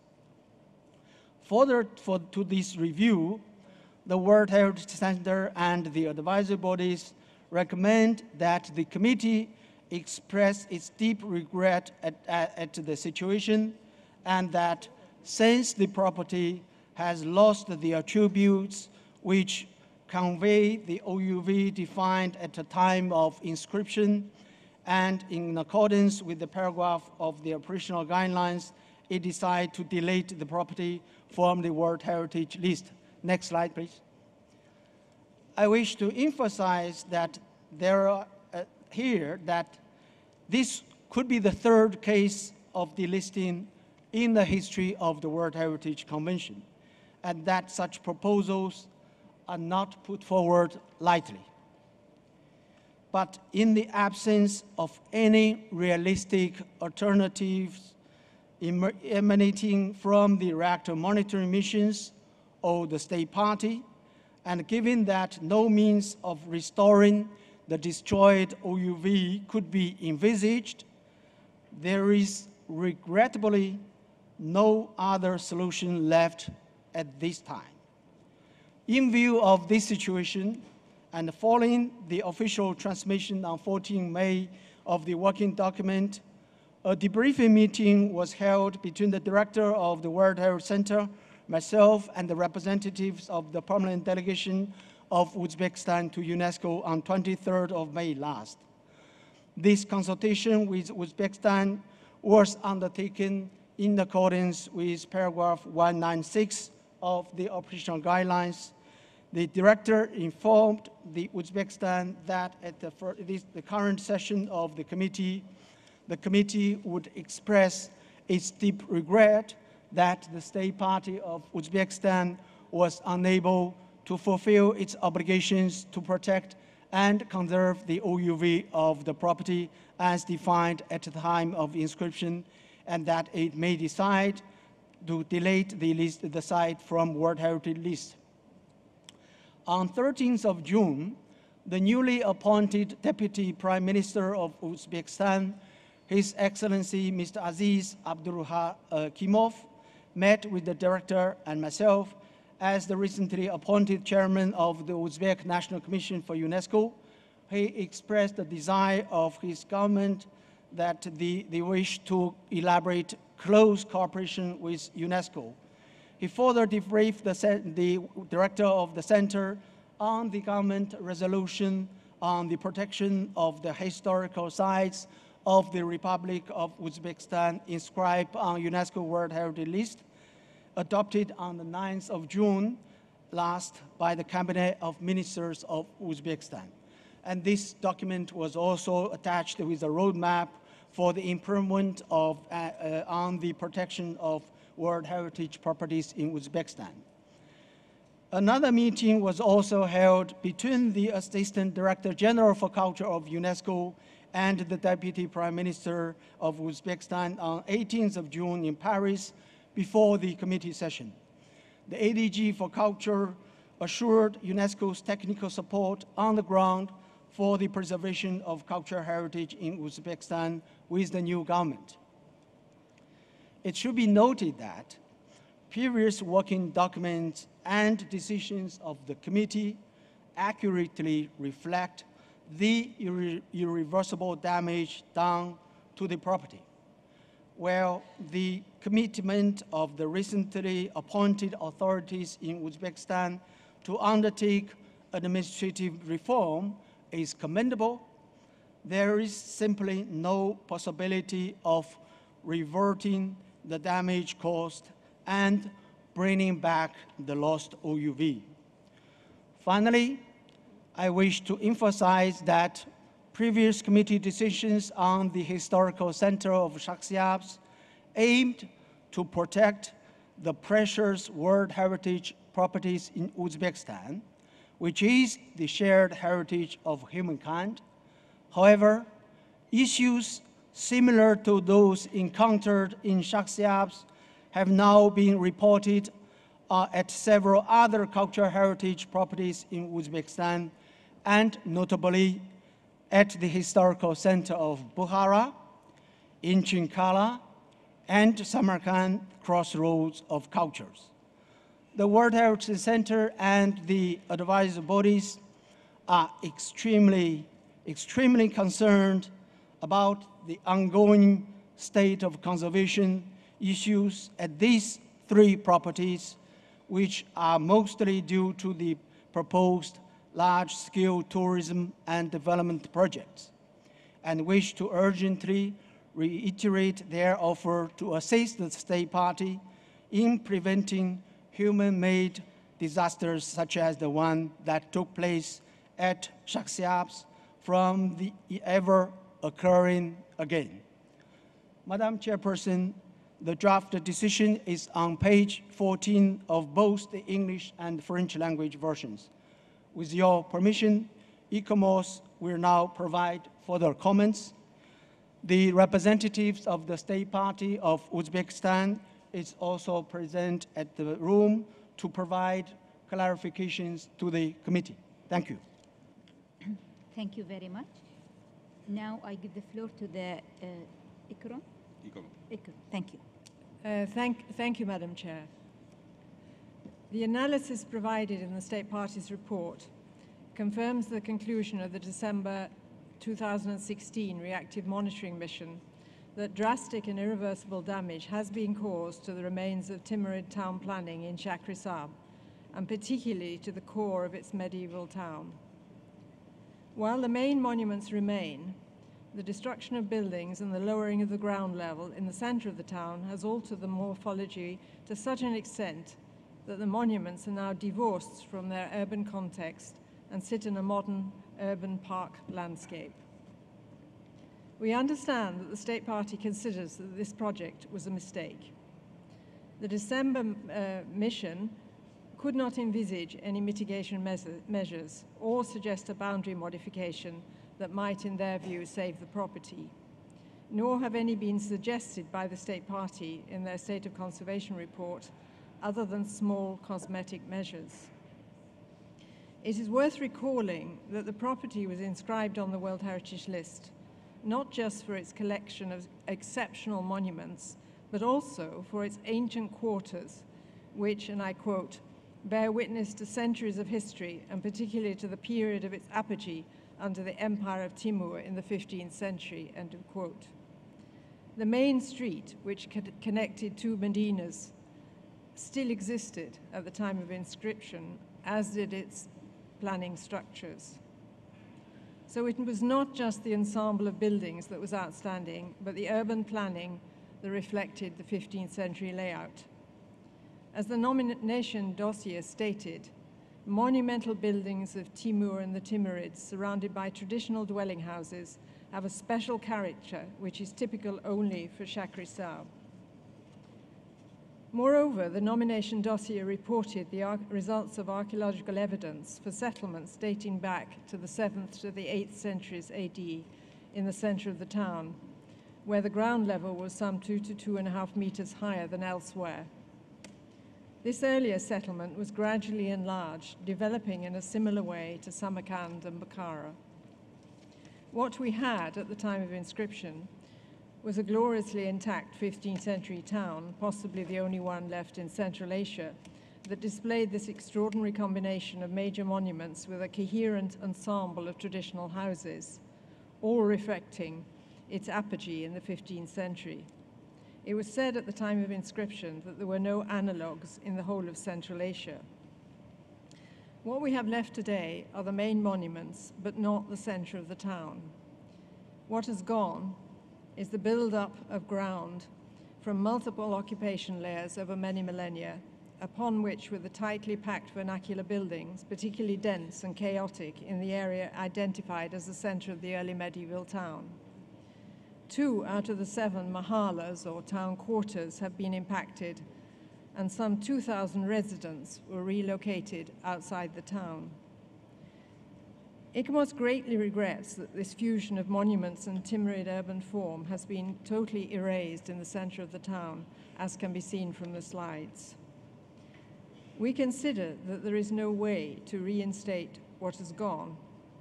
What is left does not justify criterion 3 and 4 for which the property was inscribed, nor the conditions of authenticity and integrity. And overall, it can no longer be said to justify outstanding universal value. If the property remained on the list, ICOMOS suggests that the credibility of the convention would be rightly challenged.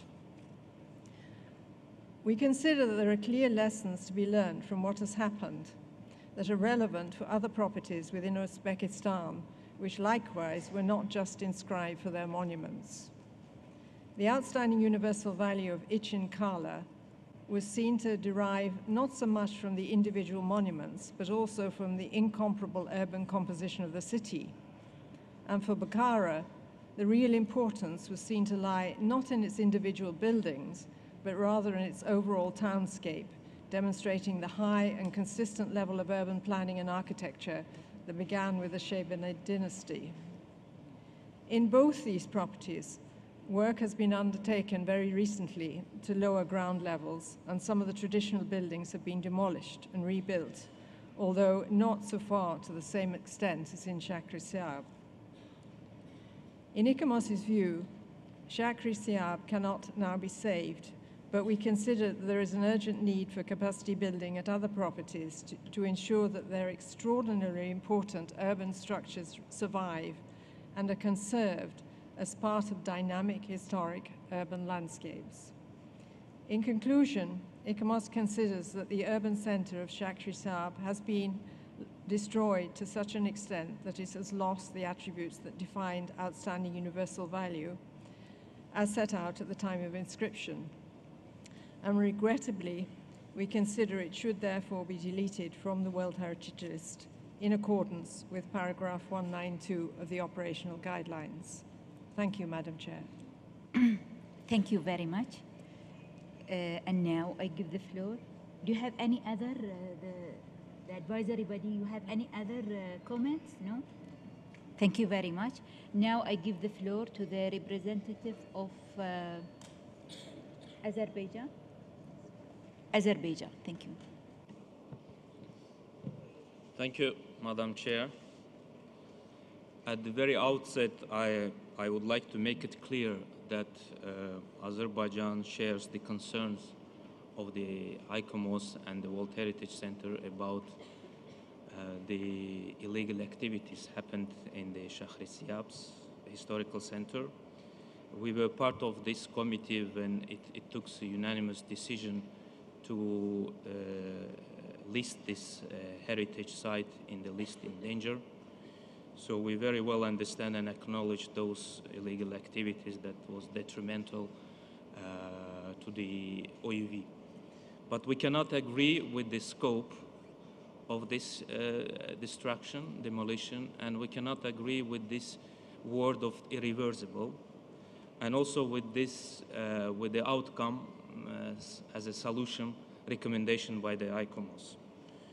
First, we think that the destructions that happened in this historical center of Shakhriziabs do not constitute the whole historical city, which is bearing the values, outstanding universal value, but it's only 10%.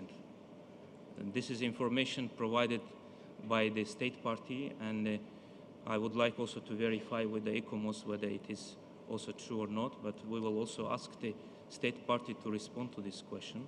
So according to our information, is only 10% of the buildings, without justifying this demolition and illegal activities, they were demolished due to some emerging conditions of these buildings, to sanitation and other problems. And there was no any development projects instead of this, no hotels, no tourism infrastructure built on the place of these destructions.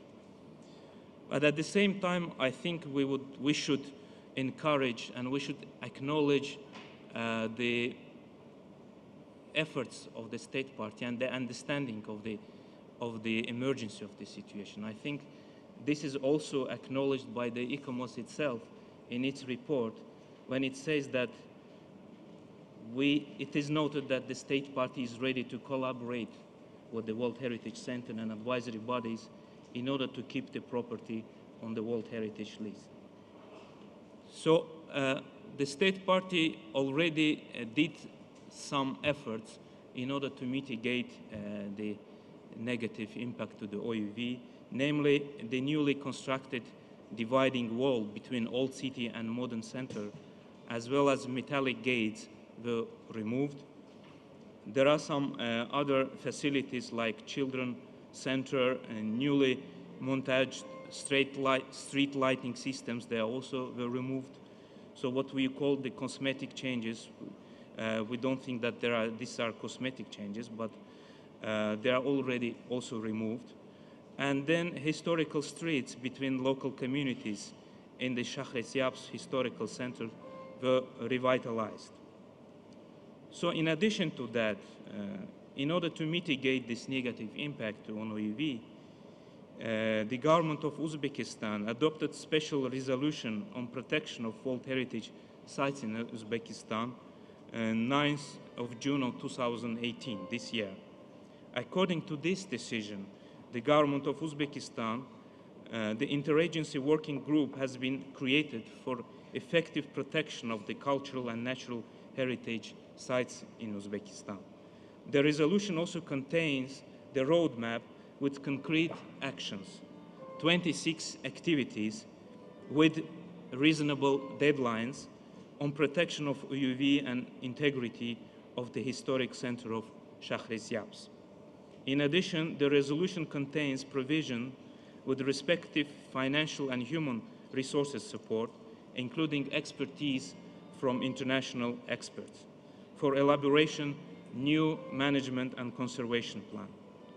So in short, I would like to just point out that state party is ready and very committed to work with the advisory bodies and with the World Heritage Center to prepare and to do everything possible and to prepare the management plan which will mitigate those illegal or negative impact to the OUV.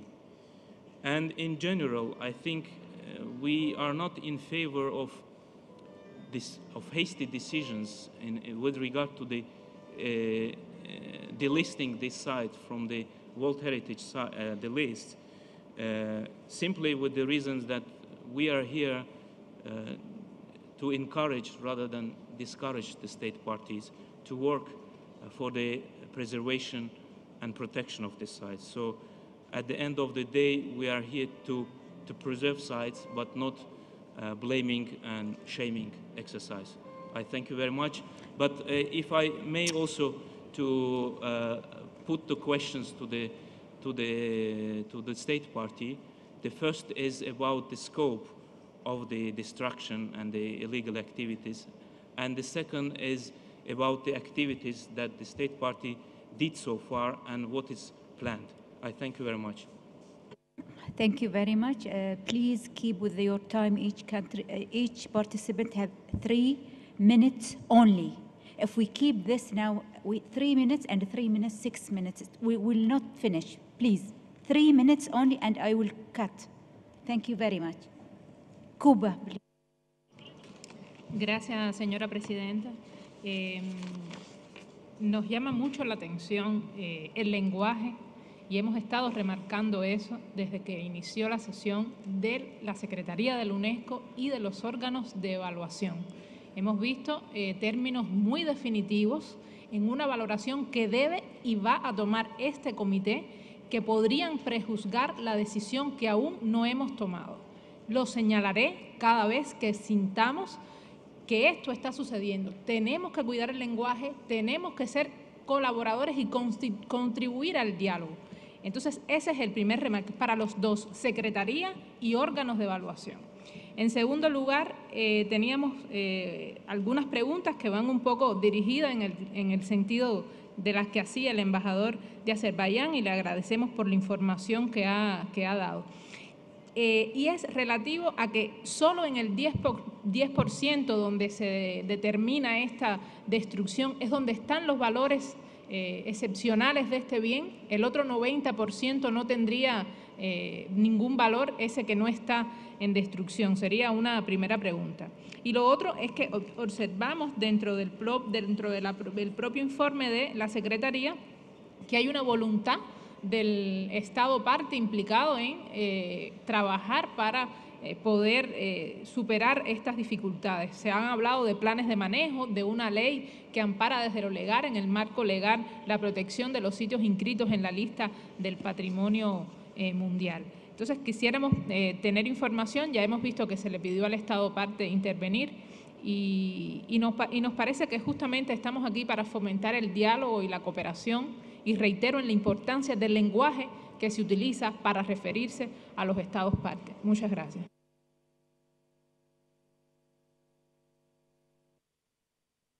Thank you very much. Now I give the floor to the representative of Indonesia. Thank you, Madam Chair. Indonesia expresses deep concerns on the overall impact of the reconstruction projects on the OUV of the historic center of Shakhrishapsh. We also take note of the conclusions of the reactive monitoring missions undertaken in December 2016. And therefore, we recommend the committee to give ample opportunity to the government of Uzbekistan to implement necessary measures in order to retain historic center of Shakhrishapsh in the World Heritage in danger list. We are of the view that the one-year extension requested by the aforementioned state party is a reasonable one and deserve to be granted, taking into consideration that the property has been listed on the list of World Heritage in danger for only 2 years. Finally, we also urge Uzbekistan to double its efforts to define any possible recovery attributes and to strengthen its collaborations with advisory bodies and other relevant stakeholders thoroughly in order to keep the site on the list of World Heritage in danger. Thank you very much. Thank you very much. And now I give the floor to the representative of Tanzania. Thank you, Chair.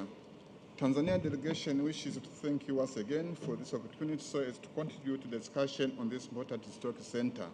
Indeed, this is another sad day in this committee meeting.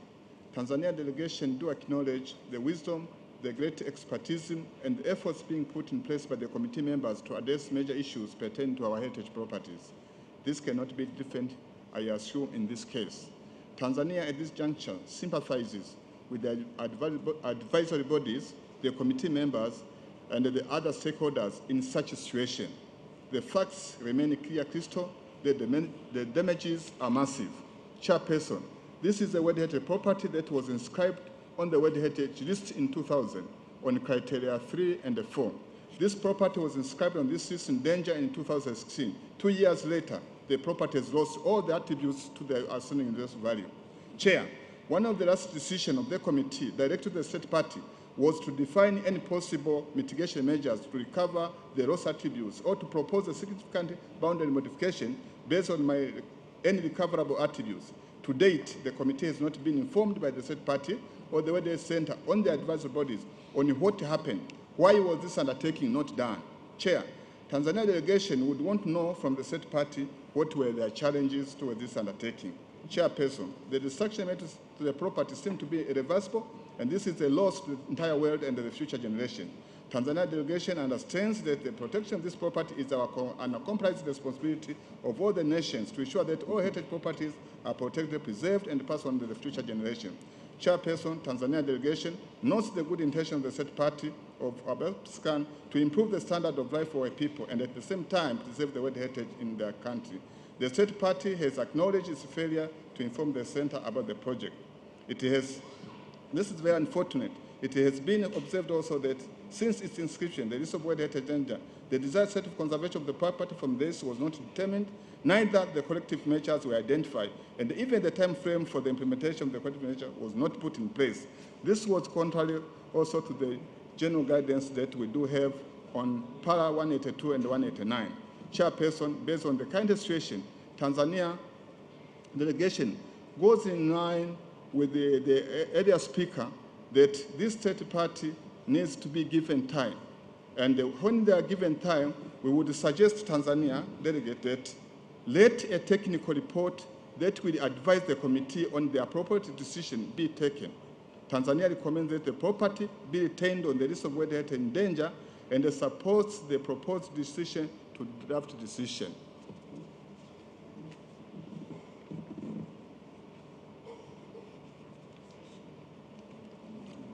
Thank you. Thank you. Thank you very much. Now I give the floor to the representative of Uganda. Angola, pardon. Merci, Madame la Présidente. Nous savons que la Convention a pour finalité de préserver au maximum et protéger les sites du patrimoine mondial. Nous avons malheureusement pris bonne note qu'il y a des situations qui affectent sérieusement les centres historiques en étude pour le moment. Mais nous avons également pris note qu'il y a une volonté assez approfondie et un engagement du gouvernement d'Ouzbékistan de pouvoir travailler avec les organisations consultatives et le centre dans le but d'améliorer au maximum possible la situation négative qui prévaut sur le terrain. Donc, étant donné que la finalité est de préserver au maximum, de protéger au maximum les sites du patrimoine mondial, et considérant également l'ouverture du dialogue entre les organisations consultatives, le centre et les États parties, nous pensons qu'il est possible que nous puissions accorder une opportunité à l'État partie, déjà de pouvoir nous apporter des éléments devant justifier qu'il y a encore des attributs sur le terrain pour que les sites soient maintenus sur la liste du patrimoine en péril. Et de l'autre côté également, permettre à cet État de pouvoir continuer à travailler avec les organisations consultatives et les centres pour que d'ici une année, qu'un rapport nous soit soumis pour que nous puissions réexaminer de nouveau ces cas pour prendre une meilleure décision, une décision sage qui pourrait aider les comités justement à maintenir ou non ces sites sur la liste du patrimoine mondial en péril. Merci. Thank you very much. And now I give the floor to the representative of China.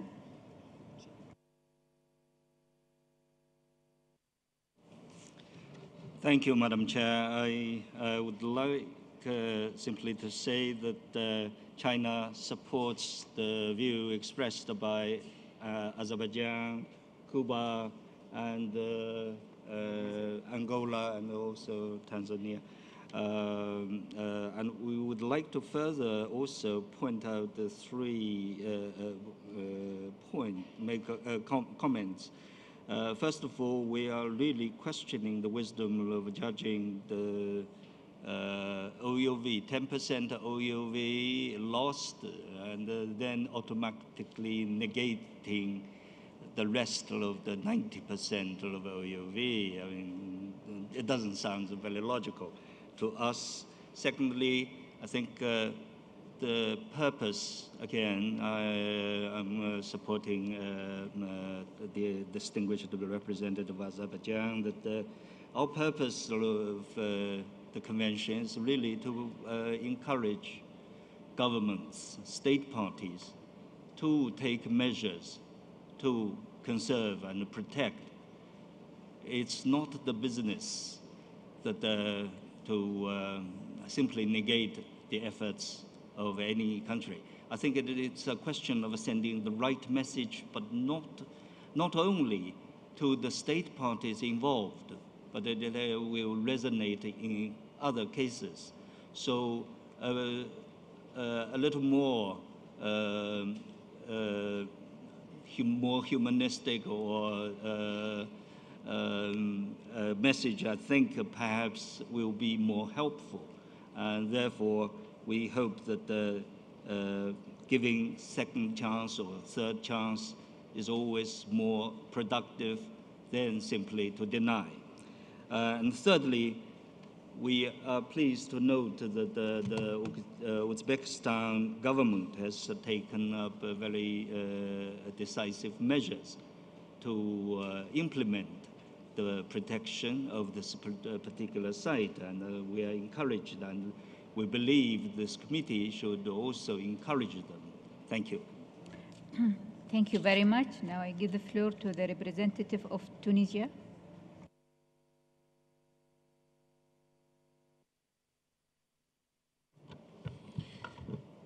Merci, Madame la Présidente.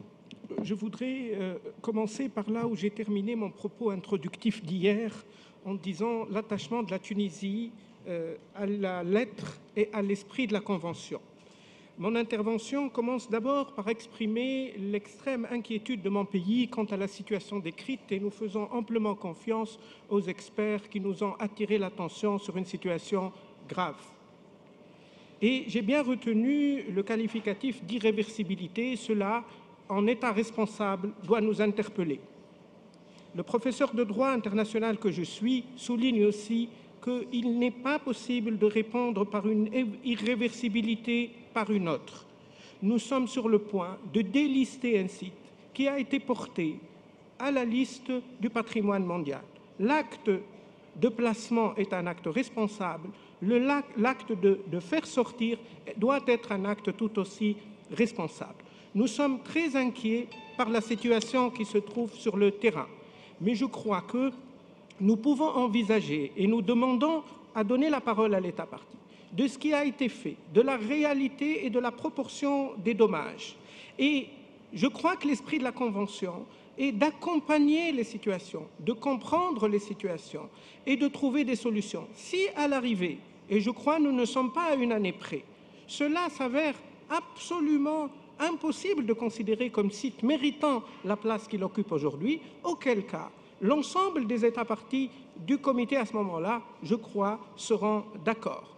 Mais nous avons une responsabilité morale en tant que membres de ce comité. C'est de se dire qu'est-ce que nous aussi, nous avons fait pour accompagner une situation complexe vers une meilleure situation. Je crois que c'est notre devoir moral que d'essayer de donner du temps, davantage de temps, accompagné par une très grande sévérité pour que l'on voit quelles sont les issues possibles à une situation qui serait pour nous plus conforme, non seulement à la lettre de la Convention qu'à son esprit. Je souhaiterais rappeler également que le qualificatif d'irréversibilité devrait être accompagné jusqu'à mesure et décision du comité par le prudent subjonctif et notamment d'utiliser serait ou pourrait être perdu. Et de ce point de vue-là, nous soutenons l'idée de donner à l'État partie une année et qu'il revienne l'année prochaine au comité nous dire qu'est-ce qu'il aura fait pour essayer de faire face à cette situation tout à fait inquiétante. Thank you very much. Now I give the floor to Spain.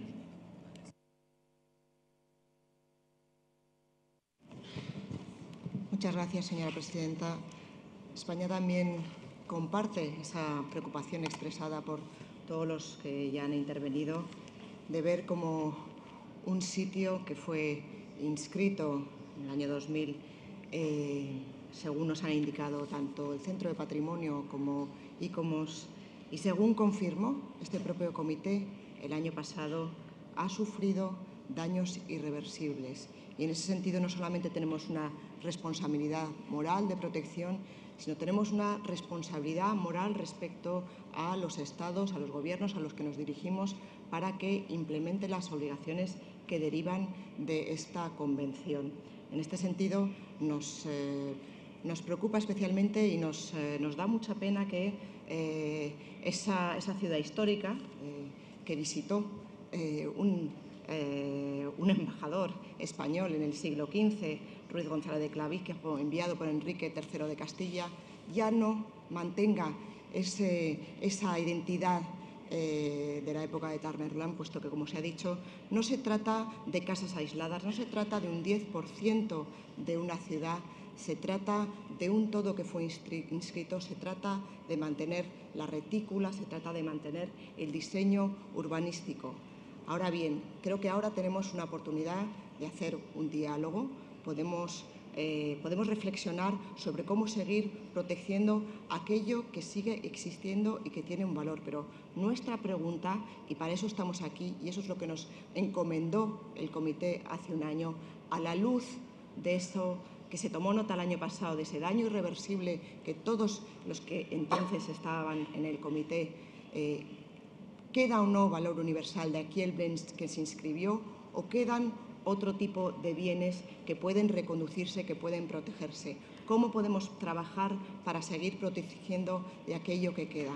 Desde nuestra perspectiva, analizando los informes que tanto ICOMOS, el Centro de Patrimonio, son muy contundentes y de ahí nuestra preocupación. Queremos, no obstante, y esta es una oportunidad para escuchar a las autoridades, qué pueden hacer y qué se puede hacer.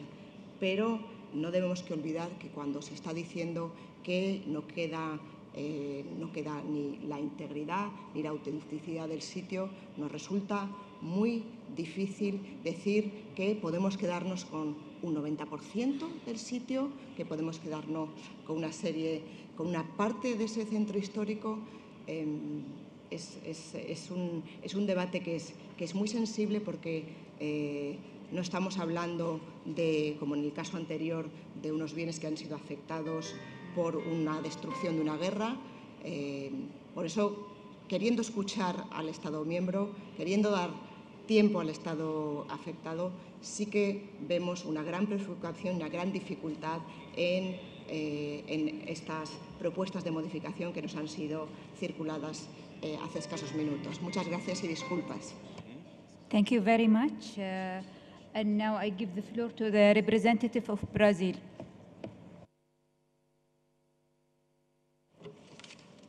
Thank you, Madam Chairperson. The decision to delist a site is a very drastic and sometimes a dramatic one, especially when we are discussing a country that has only 4 cultural sites. We know that some sites have been in the World Heritage List in danger for many years. As we heard this morning, that there are 23 sites that have been on the list for 10 years or more.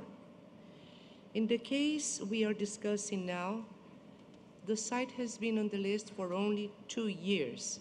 and we are already recommending, making a very drastic recommendation about this specific site.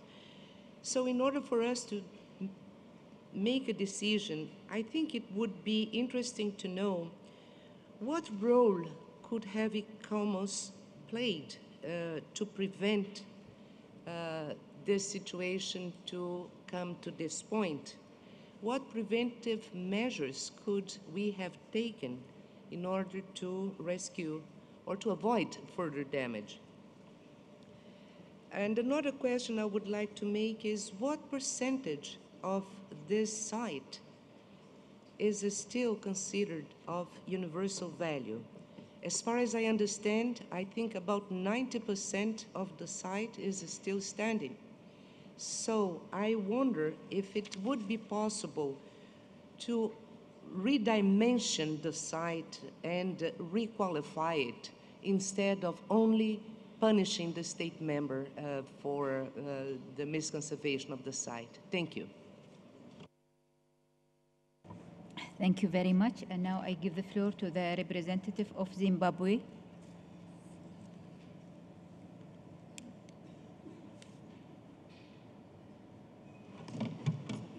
Thank you, Madam Chair. Yes, you will finish. Zimbabwe joins other states that have called for the extension of that have called for us to extend by 1 year the decision to on this site based on the availability of the state party's roadmap and its willingness to take restorative measures. I am sympathetic and can hear the disappointment of the advisory bodies and the center in terms of the way they dealt with the state party in the past and the constant revoking of paragraph 172 is the evidence of that. But the state party has committed itself and it has taken measures. Some of the recommendations raised, they have already started to implement the recommendations that were made by the advisory bodies. It is therefore surprising that instead of giving the state party a chance, giving it clear deliverables and clear targets, we are choosing the easy way out of delisting it from the list of World Heritage in danger. I don't think this is the approach to take. The last time we were there was 2016, and we are still doubtful that the OUV is completely lost. I am not convinced from the write-up that the OUV is completely lost, even from the reactive mission, and this is based on your information of 2016. I think before we delist a sender, I know that there are ways processes to do that. It is important that we feel certain that we have done all we can from the advisory bodies, from the sender, and us as a committee to encourage the state party to protect this important historic site. Thank you very much. Thank you very much. Now I give the floor to the representative of Burkina Faso.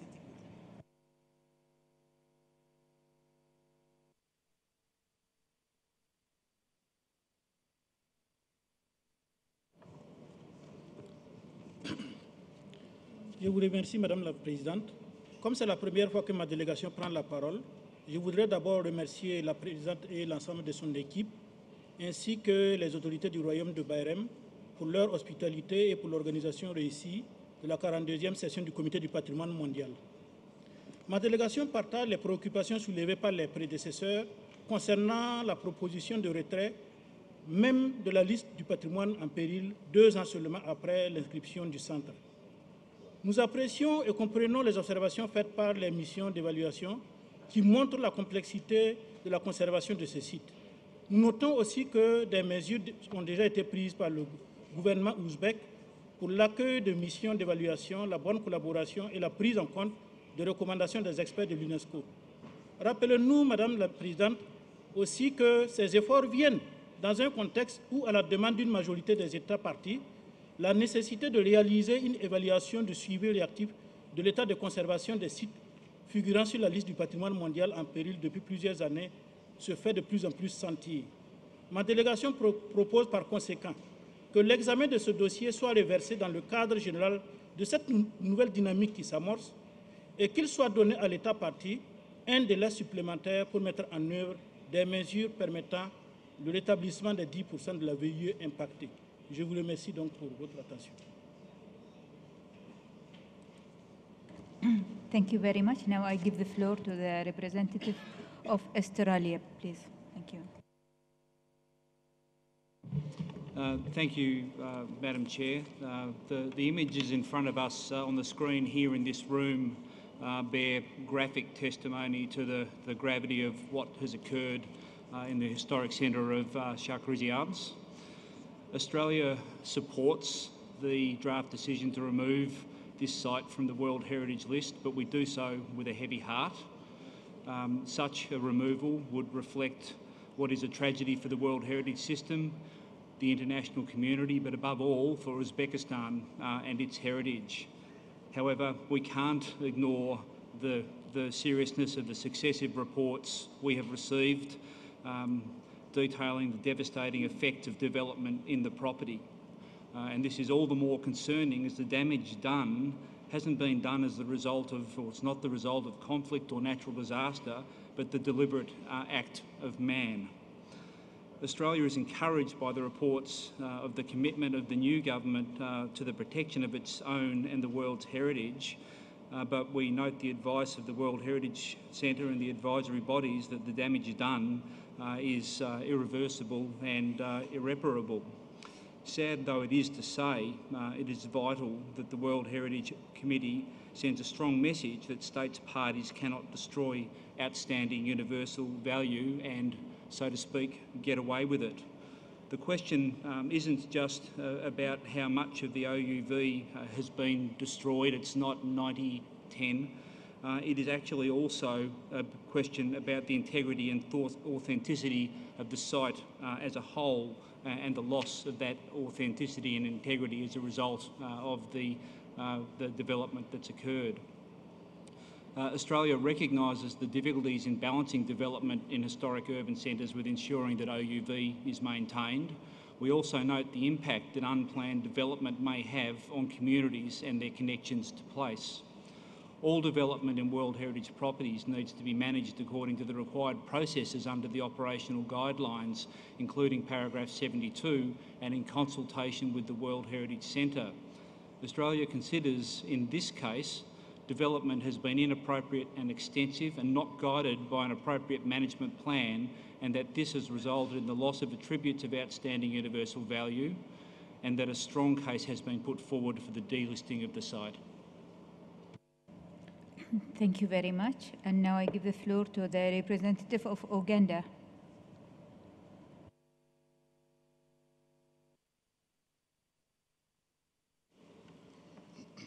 Thank you very much, Madam Chair. Uganda appreciates the efforts of the advisory bodies in monitoring and making assessments of reports.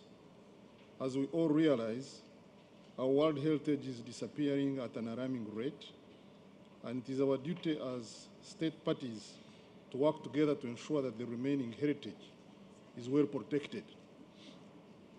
Considering that only 10% has been destroyed and 90% of the property is still under protection, Uganda's view is to have our efforts consolidated as state parties to ensure that all those sites that have been inscribed are maintained and their management improved. In this regard, it is Uganda's considered view that the state party is given more time instead of delisting its property. I thank you, Madam Chair. Thank you very much. الآن أعطي الكلمة إلى مندوب دولة الكويت.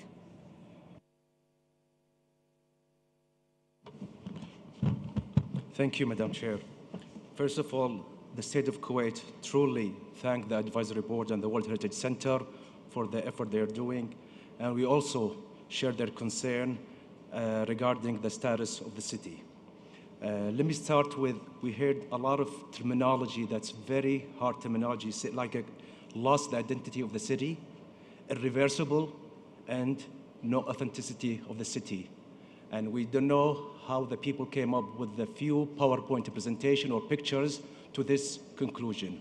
We think, as committee members, before we reach the decision, at least some of the committee members went to the ground, looked at it on the site, and to come up with this kind of decision, because it's not a common decision to remove any city or any site from the list.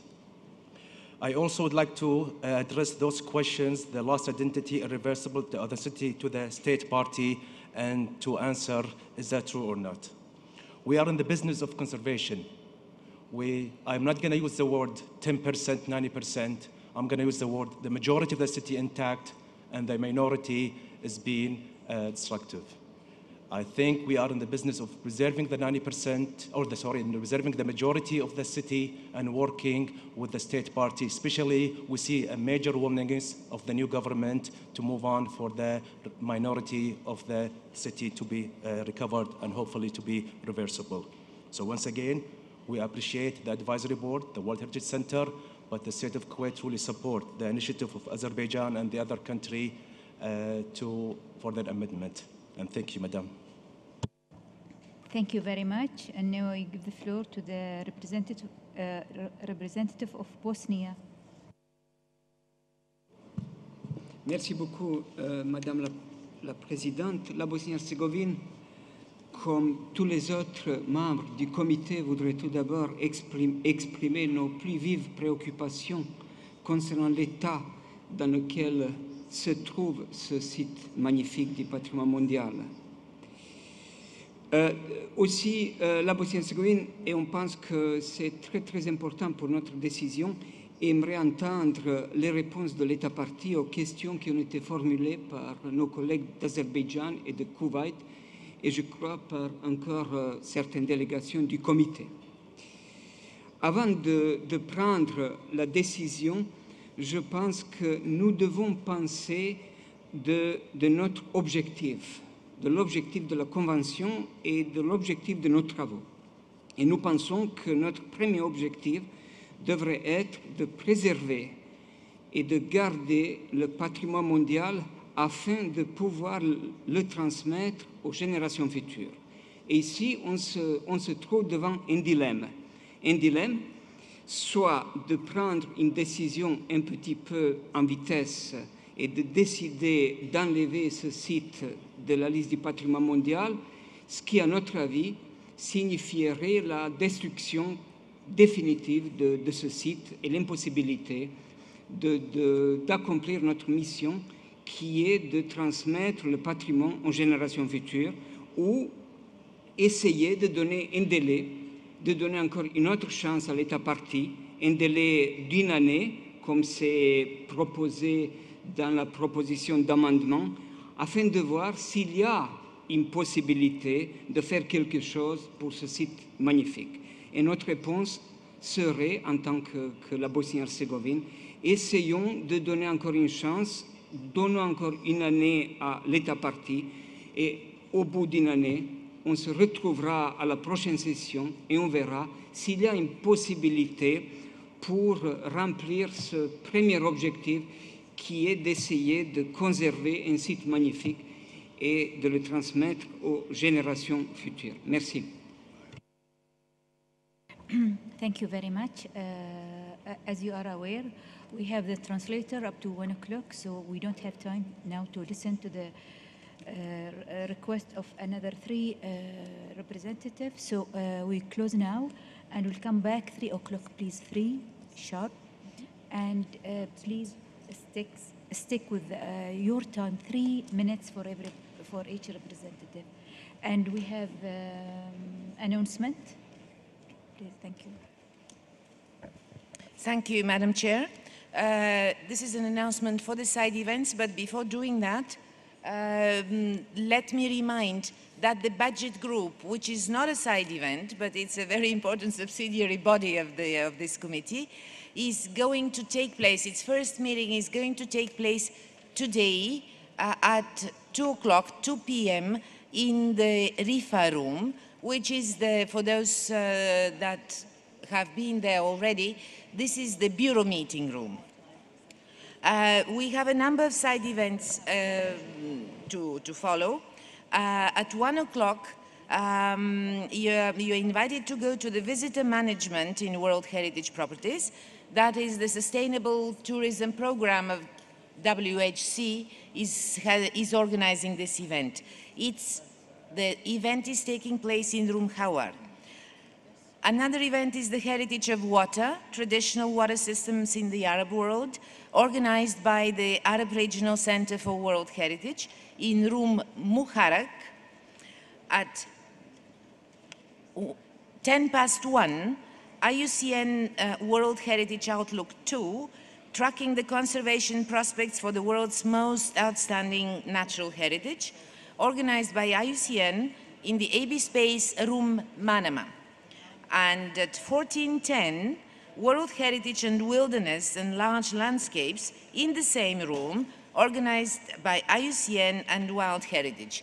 There is an exhibition that is taking place in the main lobby, again from the Arab Regional Center for World Heritage on oasis landscapes. And if we go to the next slide, let me again remind you about the special fundraising event organized by the World Heritage Center and the Bahrain Authority for Culture and Antiquities in coordination with the Congo Institute for National Parks. I would like just to mention that we shall have a multicultural group of musicians performing a concert, and the event is going to be followed by a reception. Please hurry to get your passes because they're running out fast, and our desk is next to the registration of next to the registration of this committee. Thank you very much, and enjoy your side events and your lunch break. See you at 3 o'clock. Thank you, Madam Chair. See you at 3 o'clock.